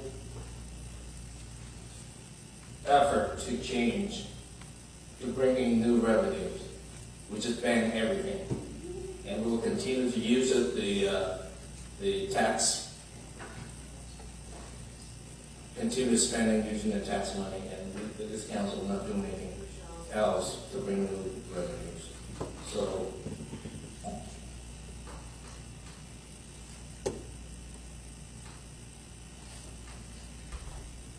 I have to voice my concern. I'm not against the tax measure. I'm not against the citizens voting for the tax. I'm against the city and council continue to use tax money and spending without making an effort to bring in new money. That is my objection. But it's not your. Well, can I, Just let us vote. excuse me, members of the audience, just remember though, I respect what you're saying, but I have an issue with that because, which I am thankful, the issues that you brought when you first came onto this council were legitimate, and I felt it on. You're trying to clean up what was going on, so that's great. But I see going on, you said that this council has failed to bring in revenue. Some of the items that can bring this revenue to the community, which is going on all around us, council also plays politics with those decisions as well. Because how is that decision going to affect how voters, if they're going to vote for me or not?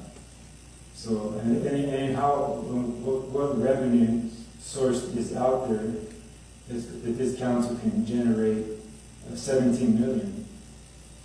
What revenue can we possibly, can you think of that can generate that kind of revenue? I think that any decision is, any council would be able to bring to this community can generate that kind of money. And the fact is that where we are, the facts as far as how much we get from property tax that was locked in at 1972. 1972, that those rates were locked in. How can we operate? There is no mathematically way that we can operate with that fact that those tax rates were locked in 1972. It's impossible. That's why, and I agree with you. There is, we've spoken about creative ways to generate revenue, but there was no action. Council froze. I'm scared because the election season is coming, and I don't want to vote for it right now. Let's just put it on pause, push it down the road. We're voting today on democracy, whether we feel that members of this community have a right to vote for something. If they agree with you, they can vote no. But we can't say you don't have a right to vote.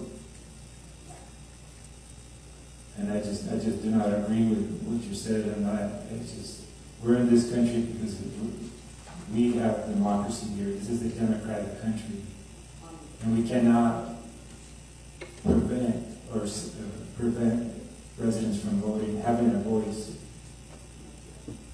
If they see how you see it, then they can vote no. It's that simple. They can vote no. But you can't say, no, I'm going to decide for you because I want to punish previous council's actions. I'm going to punish previous council's actions, and I'm not going to give you an opportunity to vote. That is not something that makes any sense to me. Yeah. Yes. Go ahead. Okay. So,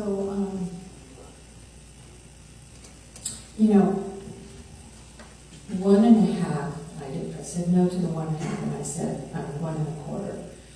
And I didn't mention my second reason is because I wanted to force this council to drum up more revenue.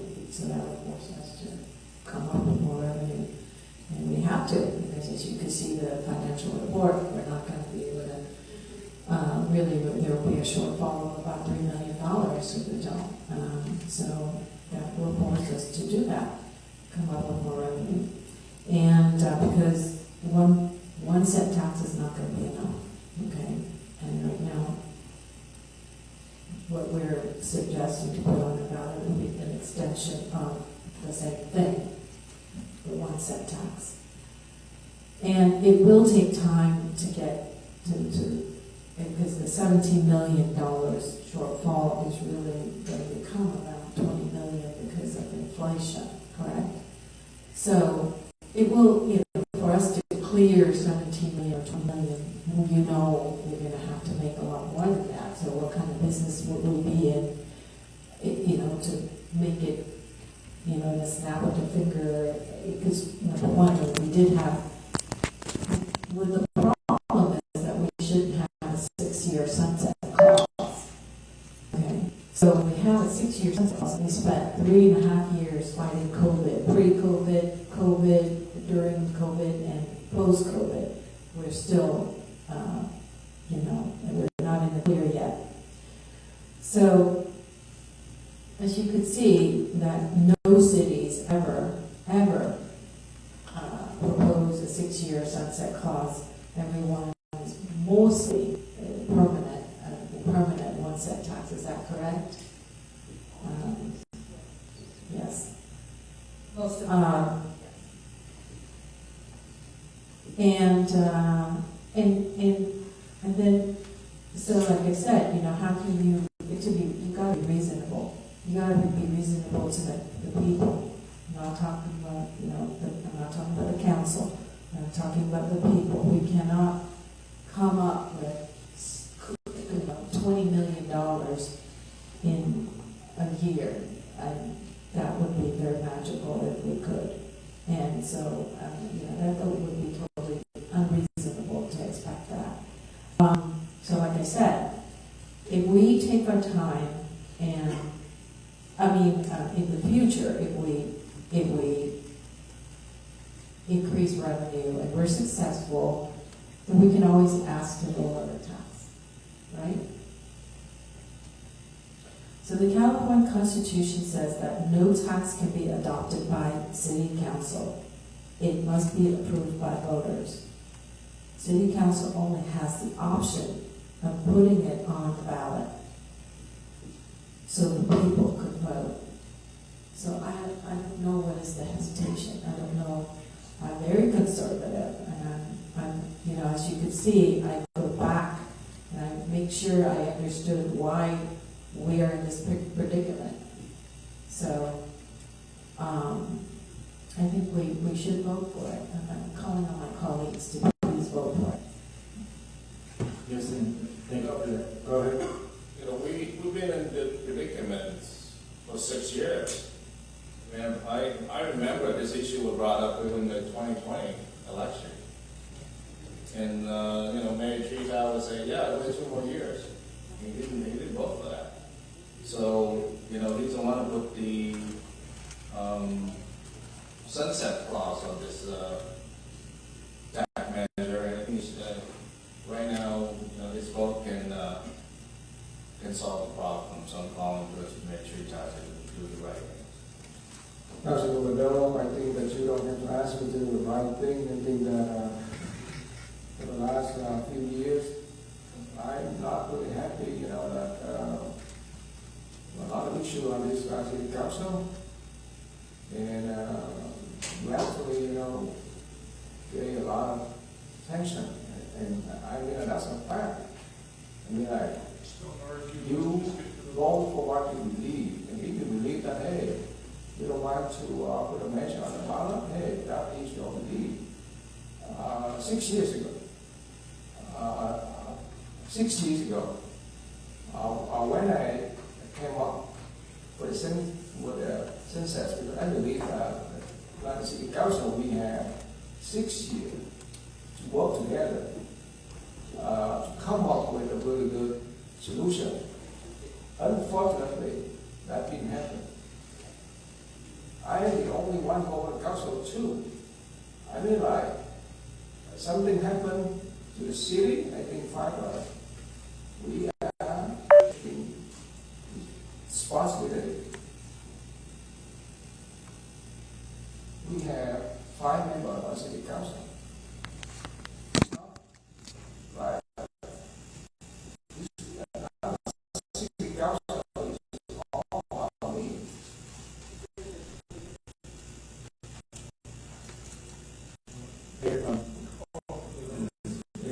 Councilmember Wang, Councilmember Bill,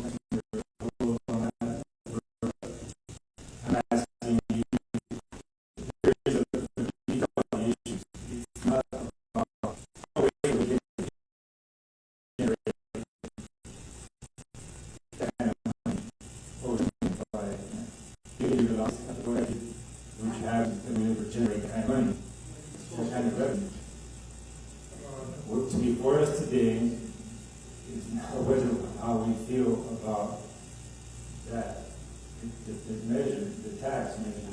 It's whether we think that, whether we believe in democracy or not, whether we think the residents have a right to vote. That is before us. I had a second, I had the, I came up with the law success because I believe that, that was temporary. Tax is not like permanent.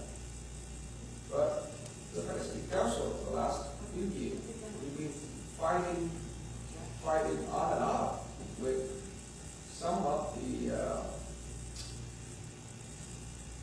not important issues. Yeah. But we can't punish the people. Yeah. This is the issues that the issues that we've been, this council has divided, this council has been the issues of ethics, the issues of monuments. We have the issue of when there's something integrity was put in question. Those are not issues that the community should be punished for. We're asking our community, we're voting on allowing our community to vote. That's what's before us.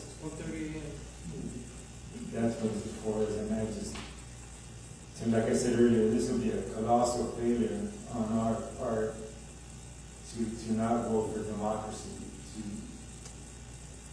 This is going to, if we do not allow the residents to vote, that's going to follow each and every one of us who votes no. So we all, the four of us here are running for election. And that's going to follow us wherever we go. There's no hiding from that.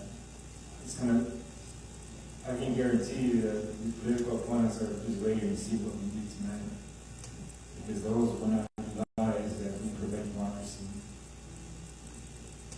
I will stand with you if they come up and say, did you raise taxes? I'll speak up and say, no, you didn't.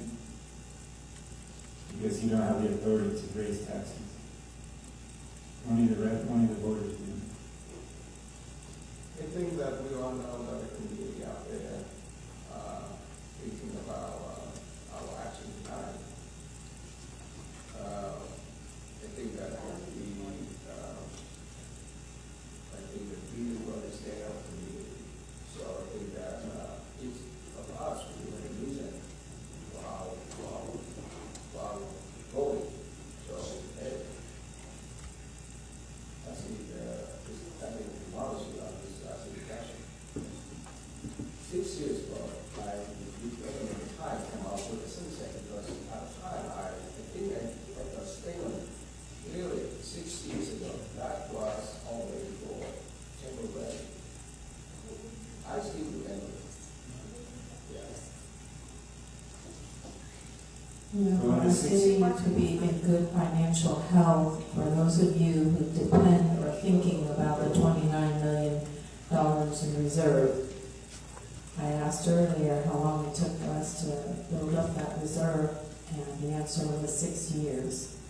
So for us to be in good financial health, we should not be using that reserve. And I know some of you might be thinking and eyeing on that, using that reserve down to nothing before you take action. Well, maybe that if you're thinking that maybe after your election, then you'll do something about it.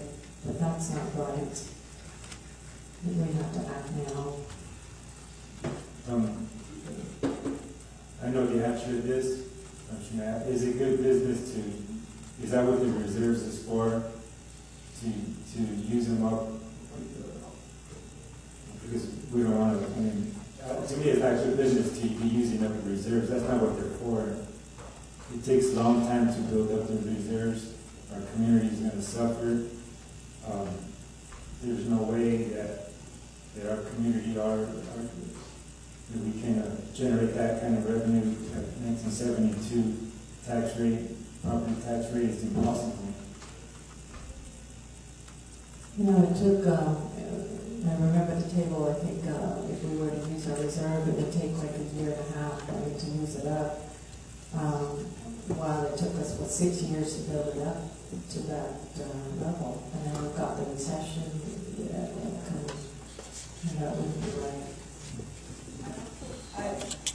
Correct, it did take us that long to reach that, and I also want to mention that we do have a fund balance policy that says we won't go below 17%, which is, for the current year, almost 13 million. So as soon as we go down to that 8 million, it's below our fund balance policy. So that's an approved policy that the council approved with the budget adoption. And that's a best practice from GFOA, Government Finance Officers Association.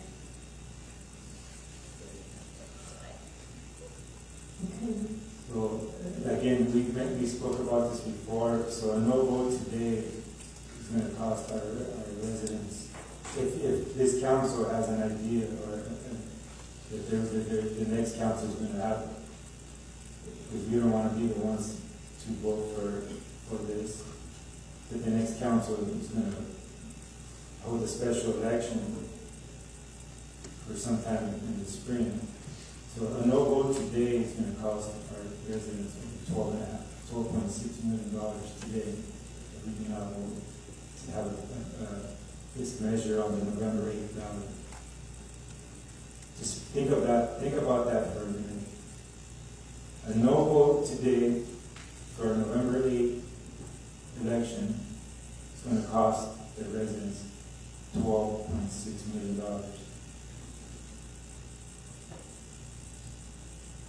How can you run on that? Mayor and Council, if I can just add one point on the November election ballot. If the council chooses not to place it on this November ballot, it does change the narrative for the ballot question. You can no longer state that it is an extension, because once the tax has expired, you would ultimately be placing to your voters that it is a new tax, even at 1%, it is a new tax. So I want to make that clear. And leaving it away, I'm pretty sure that's 100% correct. And then we also heard from our consultant, and reiterate what she spoke about the possibilities with it going for a special election. Well, if I can recollect, again, the tax expired, so there no longer would be a tax. So if you then go for an election in March, April, May, anytime after that, it's a new tax. So that's one issue. Second of all, it's not a general election, it's a special election. And in special elections, it's more difficult to get something like that adopted. That's just the facts. So that there's a higher risk of that. I believe those are the things you mentioned, and maybe more, I'm not sure. So then today, I know having this ballot measure on November 8th election literally sink this city with everything you just said. It can literally sink to maybe absolutely no way to recover from it ever. I have a question for the city manager. What you just said, when is the expiration of the asset management? Is that the end of the December? December 31st. Yes.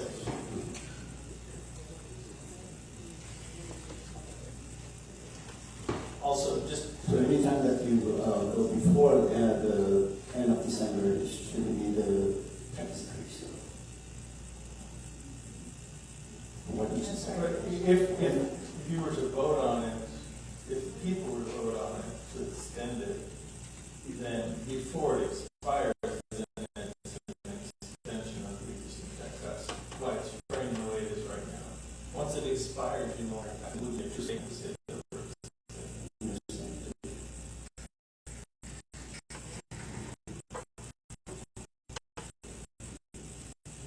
In March, expanding the tax, sharing our part of the council to agree increasing the tax. Just remember, you guys aren't personally extending it, you're just allowing us to vote. Yes. Allowing for democracy, allowing the residents to have a choice, to have a vote. We do not have the authority to raise taxes. Okay, so, city council, Well, there is a motion and a second on that floor. we have a motion and a second on the floor.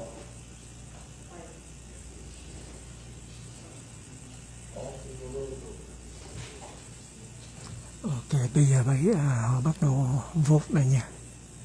Motion was made by Vice Mayor Arnold, seconded by Councilmember Ho, and that is to place the measure on the November 8th ballot. And it would include The attachments 1 and attachments 2 at the 1%. I'm sorry, Zoom's made it kind of difficult, but our consultant wanted to speak, so it's up to the mayor if you want to allow her to speak. What city council, Yes. okay? Good morning. I just wanted to clarify, because I believe the question for a moment ago was about what I said. So what I stated was that our recommendation on the consulting side to consider placing this measure on the ballot was contingent on the feedback that we had from the community of an interest in taking an action on an extension. As your city attorney has indicated, once a tax expires, any future action by the council would be to place a brand new measure on the ballot. So there certainly cannot be any assumption that doing so would be viable. Thank you. maybe perhaps repeat the survey that we did. What was the result of the survey? Yes, unfortunately, Mr. Sonnenschein had to depart because he had to get ready for a business trip. But at the high water mark, both rates were in the 70 percentiles. Actually, one of them crossed over to the 80 percentile. Let me just remember that. Yes, let's see. The increase reached 81% for a simple majority requirement to measure, and the renewal reached 78% at the high water mark for a simple majority requirement measure. Can you, Catherine, can you repeat what you had spoken about earlier as far as the possibility of voters approving the new tax measure in a special election? Yes, as you had asked me a direct question, I'll give you a direct answer. It has been our advice to the city that in no manner can we assure you that the tax would be viable, because the tax will have expired.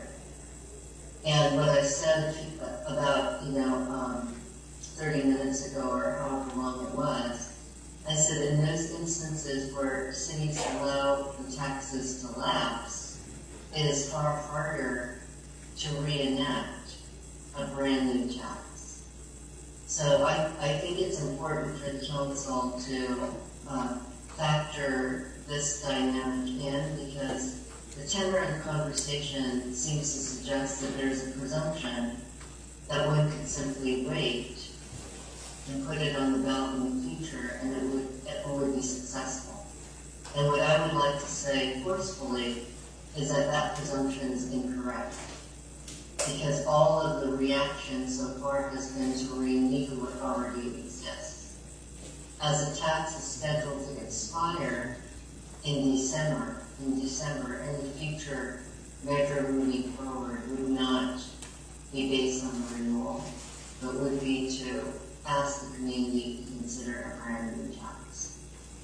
In our judgment, it would be much harder to reenact.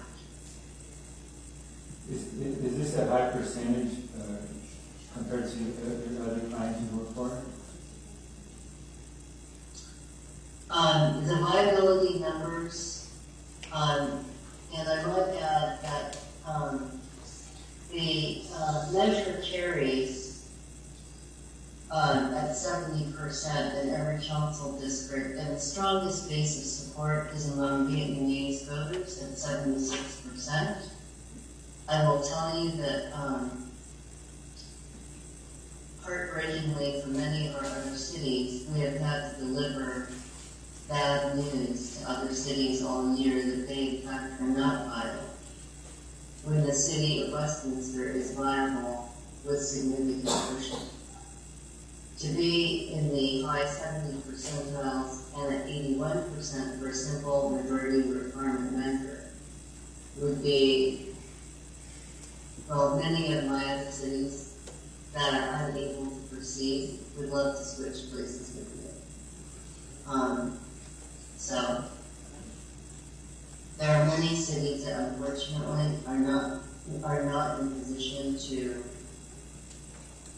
consider this type of viability and community interest. Thank you.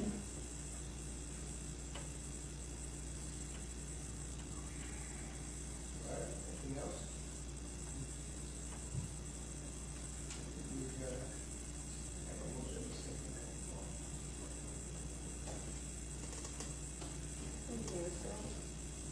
The motion was made by Vice Mayor Longo, seconded by Councilmember Ho, and that was Rồi hồi nãy là cái bà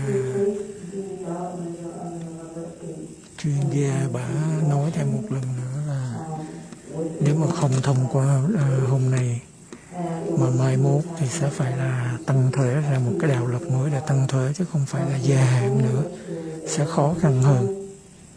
Bây giờ là bắt đầu là bỏ phiếu. submitting the transactions and use tax measures to the voters at the November 8, 2022 general municipal election, and taking certain related actions, and to introduce an ordinance for first reading entitled An Ordinance of the City of Westminster, California, and Chapter 3.11, Transactions and Use Tax of 2022, to Title 3, Revenue and Finance of the Westminster Municipal Code. And that is to be read by title only and waive further reading. Councilmember Doe? Abstain. Councilmember Ho? Yes. Councilmember Glenn? Well, I'd like to say a few words for the record. First of all, I'd like to thank the resident who now in this domain. It's not that I disrespect you, but we need to make the right decision, and each one of us have a different mindset about it. For me, that there will be at least 2, if not 3, new council members to be on board. And whatever the decision that we make tonight, it will affect, for a long time. And I'd like to see that, it's important for them to engage in our city future. Because they are the one who lived through the period that what we design today. So there's no doubt that our city currently faces serious financial challenges, and we must protect our public safety and community service. There's no question about it. But at the same time, we need to consider the new economies and the majority of them too.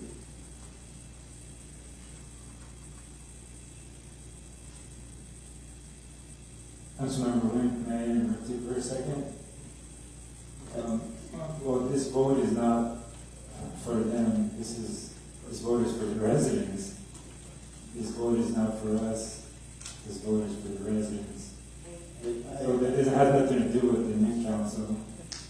The new council is the one who represent people and make the decision. That's why we are The voters would make the decision. The voters, What about kids? the voters vote not the council. Doesn't matter who's up here. I think that Councilman Wayne wants to make his point, please.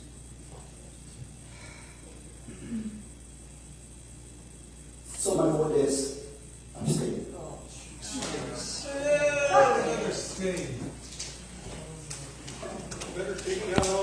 However, I like to have another, after the vote, I'd like to make a motion.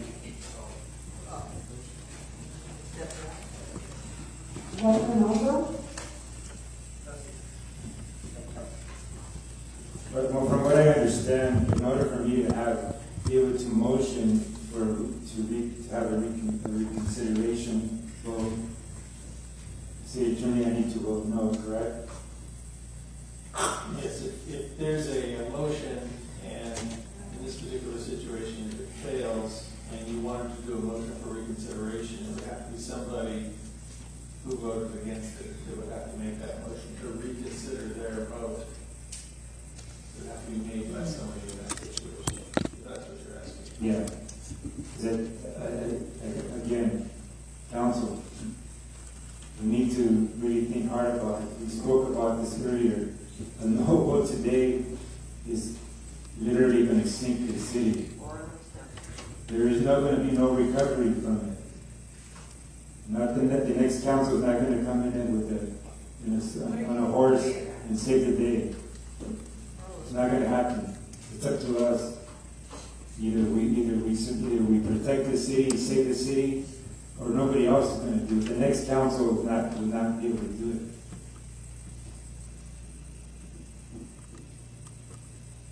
So if we have two abstentions, I want to have the ability to motion to reconsider, and then I will call for a special election on the 12th. Can we do that? Do we have enough time? We have to vote first, so yes. Not a special election, I think you're saying. It's a special, excuse me, special meeting. But you have two extensions right now, so Yes, I know. My question before I voted was to the city attorney, as far as in order for me to give it a motion for reconsideration, I would have to vote no. Correct? That's correct. That's why I'm asking if I want to have the ability to vote make a motion to reconsider for this council to have a special meeting. So that this council needs to go home and sleep on it and think about really hard what's before us. I want to have the ability for us to have a special meeting. And when can we have a special meeting?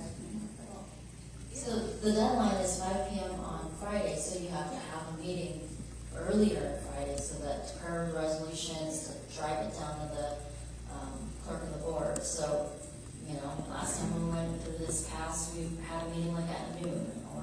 Basically, the special meeting, we don't have to make any motion at this time. I think that our staff was asked all of us whether or not we want to have a special meeting. If we're gonna have a meeting on Friday, there's a 24-hour noticing period, so for a special meeting, so I would need to know by tomorrow morning if we're gonna have a meeting or not, and I need a quorum. Yes, but I think that we have the motion and the second on the floor, and we haven't completed the. So there's no, I haven't voted yet. I haven't voted yet, and the mayor hasn't voted yet. So there's no way I can convince this council to reconsider. I think that in the next several hours, all of us, we have to think, and we decide for us to have a special. Can we hear it? I believe that our city manager will schedule. With all due respect, Mr. Mayor, can we hear what his motion will be? What? With all due respect, can we hear what Mr. Wynn's motion would be? I can do that, but they have to vote it first, because we have the motion and second on the floor, and they have to vote it. I'm done. I vote yes. I'm done. Mayor Tom. Okay, now I like to propose, Okay, we need to announce the vote. So the final vote was 3 abstentions by Governor Winter and yes vote by Councilmember Ho and Vice Mayor Alonso. So the motion fails because it requires 4 affirmative votes. Okay, like I mentioned earlier, that there will be 2, possibly 3 new council going to be on board after the elections. I would like to ask staff to schedule for the first meeting of December to bring this item back. So we can. Why? So we all can make the November election? Okay. Bye. So, It's not be the same measure, you get that, right, Charlie? We try to think, but nothing happens. You get This it? Like, council do you is another- understand? It's not Sorry, the same council, I try to measure. be respectful to this council. Now I'm very upset. This council is utter failure. Absolutely. okay, so my motion is to have staff bring it back. What staff? We're not gonna have any, Charlie. This is now, this is a council, comment, not your comments at this point, please. You don't represent me. You just voted against my ability to vote. My time. Order. I think that if there is, recommending false on it to, add to agenda meeting, if there is no, If you don't want me to make a motion, then I will stop. Charlie, you just failed all the residents of Westminster, so. No, it's not. Yes, you did. That's okay. I'm not. That's okay. He just said that's okay. It's on the record. Call, we have to call it to order that they need to be quiet to allow the. Yes, I will, please, be quiet. Okay, I asked staff to bring it back on the first meeting of December, so that this will be before the SS measure expired, so that way we can decide at that meeting. Can someone tell him when it happens? Let me clarify. Christ. I think this is important. You could bring it back at the first meeting in December, but the election itself would not take place until at least 88 days later, which would be in March or April. At that point in time, the tax would be expired. So the ballot question would have to be a new tax. I think Councilmember Wayne understand that. Yeah. He doesn't understand. You just lost the city $12 million. I hope you have a good plan to make that up. Well, may I ask you to bring it back 5 years, which is projection, please? The slide. What is there to talk about? You just voted against it. What are you doing? Do you have any concept on how this works?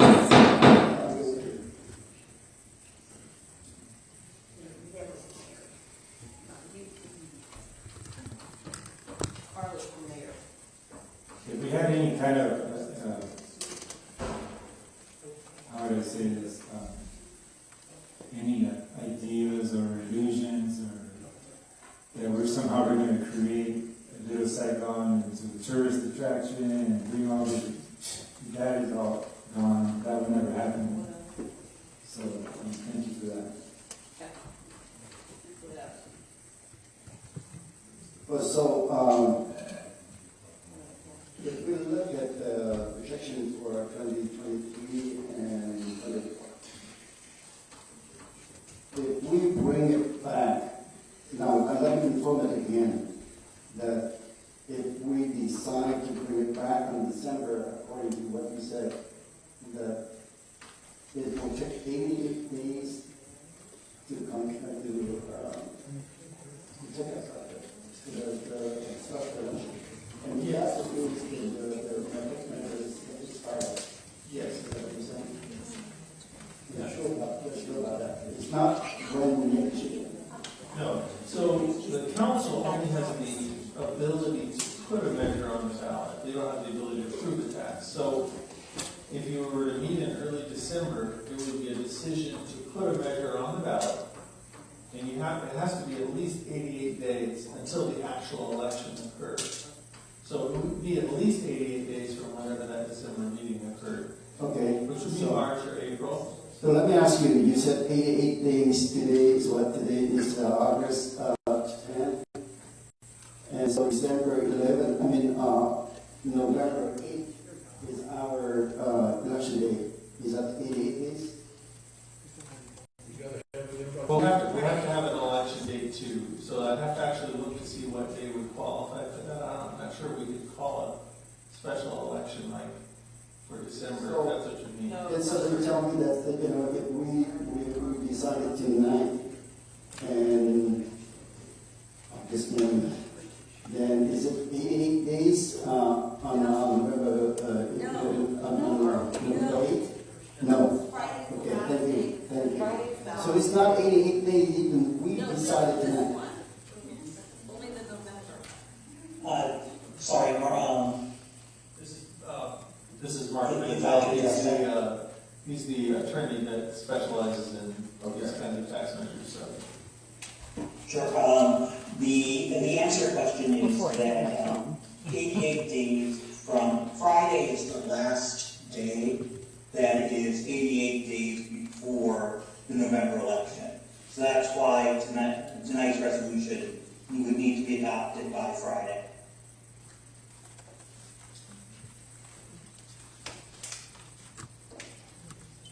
There's sort of thing we already vote, and I think that right now it's 2 a.m. in the morning. So There's no way around it. And no vote with this ballot measure not being placed for the November 8th election, and we have till Friday to. So we don't do this. We cost our city $12.6 million, no matter what. There's no way around that. That's just a fact. So I asked the council, why don't we adjourn the meeting and the next several hours, if some of us change our mind. So then we asked to stop this schedule. So the other alternative at this juncture is you can adjourn this meeting to a regular adjourned meeting on Friday if you can just decide on the time. There will just be a posting, but I don't have to do a brand new agenda and other things. But if you can decide on the time, then we can have this agenda just be a regular adjourned meeting. Right. For Friday. But if there is a desire to have an emergency meeting, then you still have that. If there is a desire and you don't adjourn this tonight, then you have a very small window to decide in the morning and for staff to be able to generate an agenda and a noticing in order to accomplish having a meeting on Friday, making a decision, and then whatever those documents end up being, if something is to be adopted, to get those to wherever they need to go. My preference would be to continue the meeting to Friday, but maybe cancel it if there's no interest. I'm for it, but I need to clarify something. If council member, any of the council member Bill, Wayne, or Mayor Todd, So if there is no, either have to be the ones that would make the motion. so if there is no quorum until probably before a special meeting, so I'll start the special meeting, am I correct? If there is no quorum. So if you decide that you want to adjourn the meeting tonight, we're just going to hypothetically say Friday at noon. We'll just adjourn the meeting on Friday at noon or Friday at 11 a.m. But if there is no. And then if there is no quorum and you guys hit me up tomorrow and say that you're not interested in coming, the meeting just gets canceled. Okay, that's it. Yes. No, I don't do that, I'll be not. I'm okay with that. All right. I am too. But don't do that, okay? Motion. Yeah. Yes, but city attorney, can you explain, since the process in order for this to happen, since Councilmember Ho and I voted yes, can you explain? I can explain that afterwards, but yes, I mean. Well, I think that it's going to be important because if Councilmember Joe, Wayne, or Mayor Todd are they not in agreement to make a motion, then what's the point of meeting? They'd be the ones that would have to make the motion. They may change their mind between now and then. Yeah, that's what I'm saying. They would have to be the ones to make the motion. Yes. So there have to be a motion for reconsideration of the vote, as long as it's the same vote, it could be a different vote. Yeah. But if it was the same vote, and prove that 1% continuation, that would require a motion for reconsideration. And in order to reconsider, it would have to be made by someone who voted against it. Well, the thing is that you mentioned earlier that if there is no quorum by Friday, by tomorrow or whatever, we have to let staff know about it and No, basically, sorry, yes, if we have a motion to continue the meeting on Friday, so there will be a meeting on Friday. And, like on Friday, if there is no quorum, so the meeting automatically canceled, and our city manager have to inform the meeting, am I correct? Well, we would post a notice that the meeting was canceled. I mean, there's been instances where we actually have a meeting because no one says anything. Right. And we just announce that. So basically, even if we make the motion tonight for a special meeting on Friday, but if there's if there's no quorum, so the meeting will be canceled.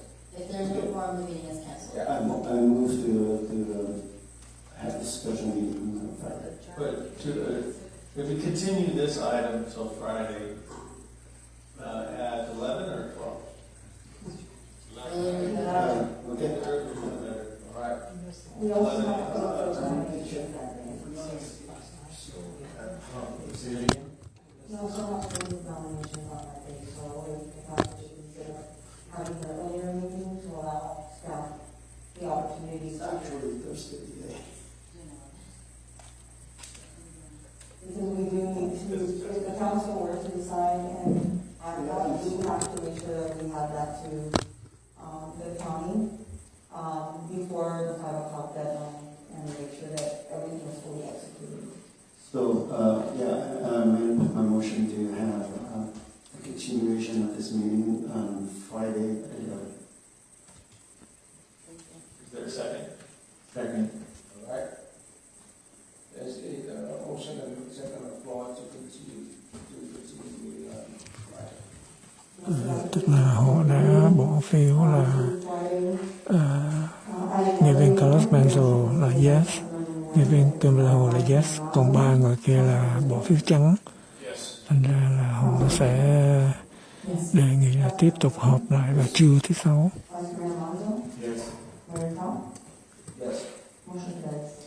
Tức là họ chỉ bỏ phiếu để sẽ tiếp tục họp lại vào trưa thứ 6. Motion to approve. All right, so next will be the motion to defer item 54 to September 14th meeting. Và dời lại mấy cái vấn đề cổ thành quản trị đến tháng 9.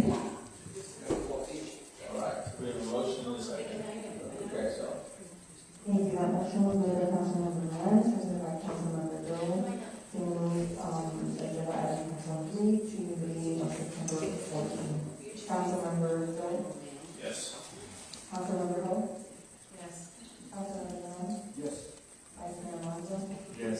Mayor Trump? Yes. Thank you. Motion carries 5-0. Cái này họ chỉ bỏ phiếu là dời lại mấy cái phần nghị trình chưa có nói chuyện đến tháng 9.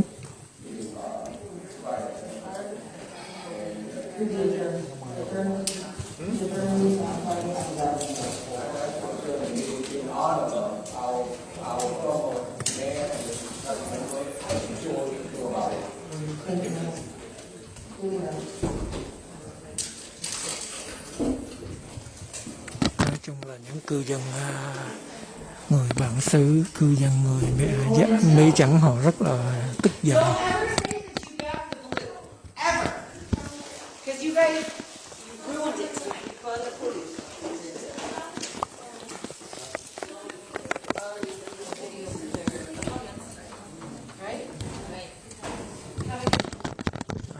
Nhất là những cái này là thấy cảnh sát họ ủng hộ cái dự luật SS này mà. Tại vì họ muốn có được tiền thuế để mà có thể I use the F word a lot. có thể It's my như là favorite. mướn cảnh sát. Thôi chắc mình cũng không có rảnh để mình phỏng vấn ai, mình về thôi. Chào các bạn nha. Rồi, cảm ơn các bạn đã theo dõi. Hẹn gặp lại các bạn trong những chương trình khác. Cảm ơn Sis KP lên đi nha. Chắc phải chạc phone thành ra nó hơi âm thanh nó hơi bị ồn. Có gì mình sẽ lấy lại cái file từ trong thành phố để mình làm lại. Rồi mình sử dụng một số hình ảnh của mình để mà edit vào thôi.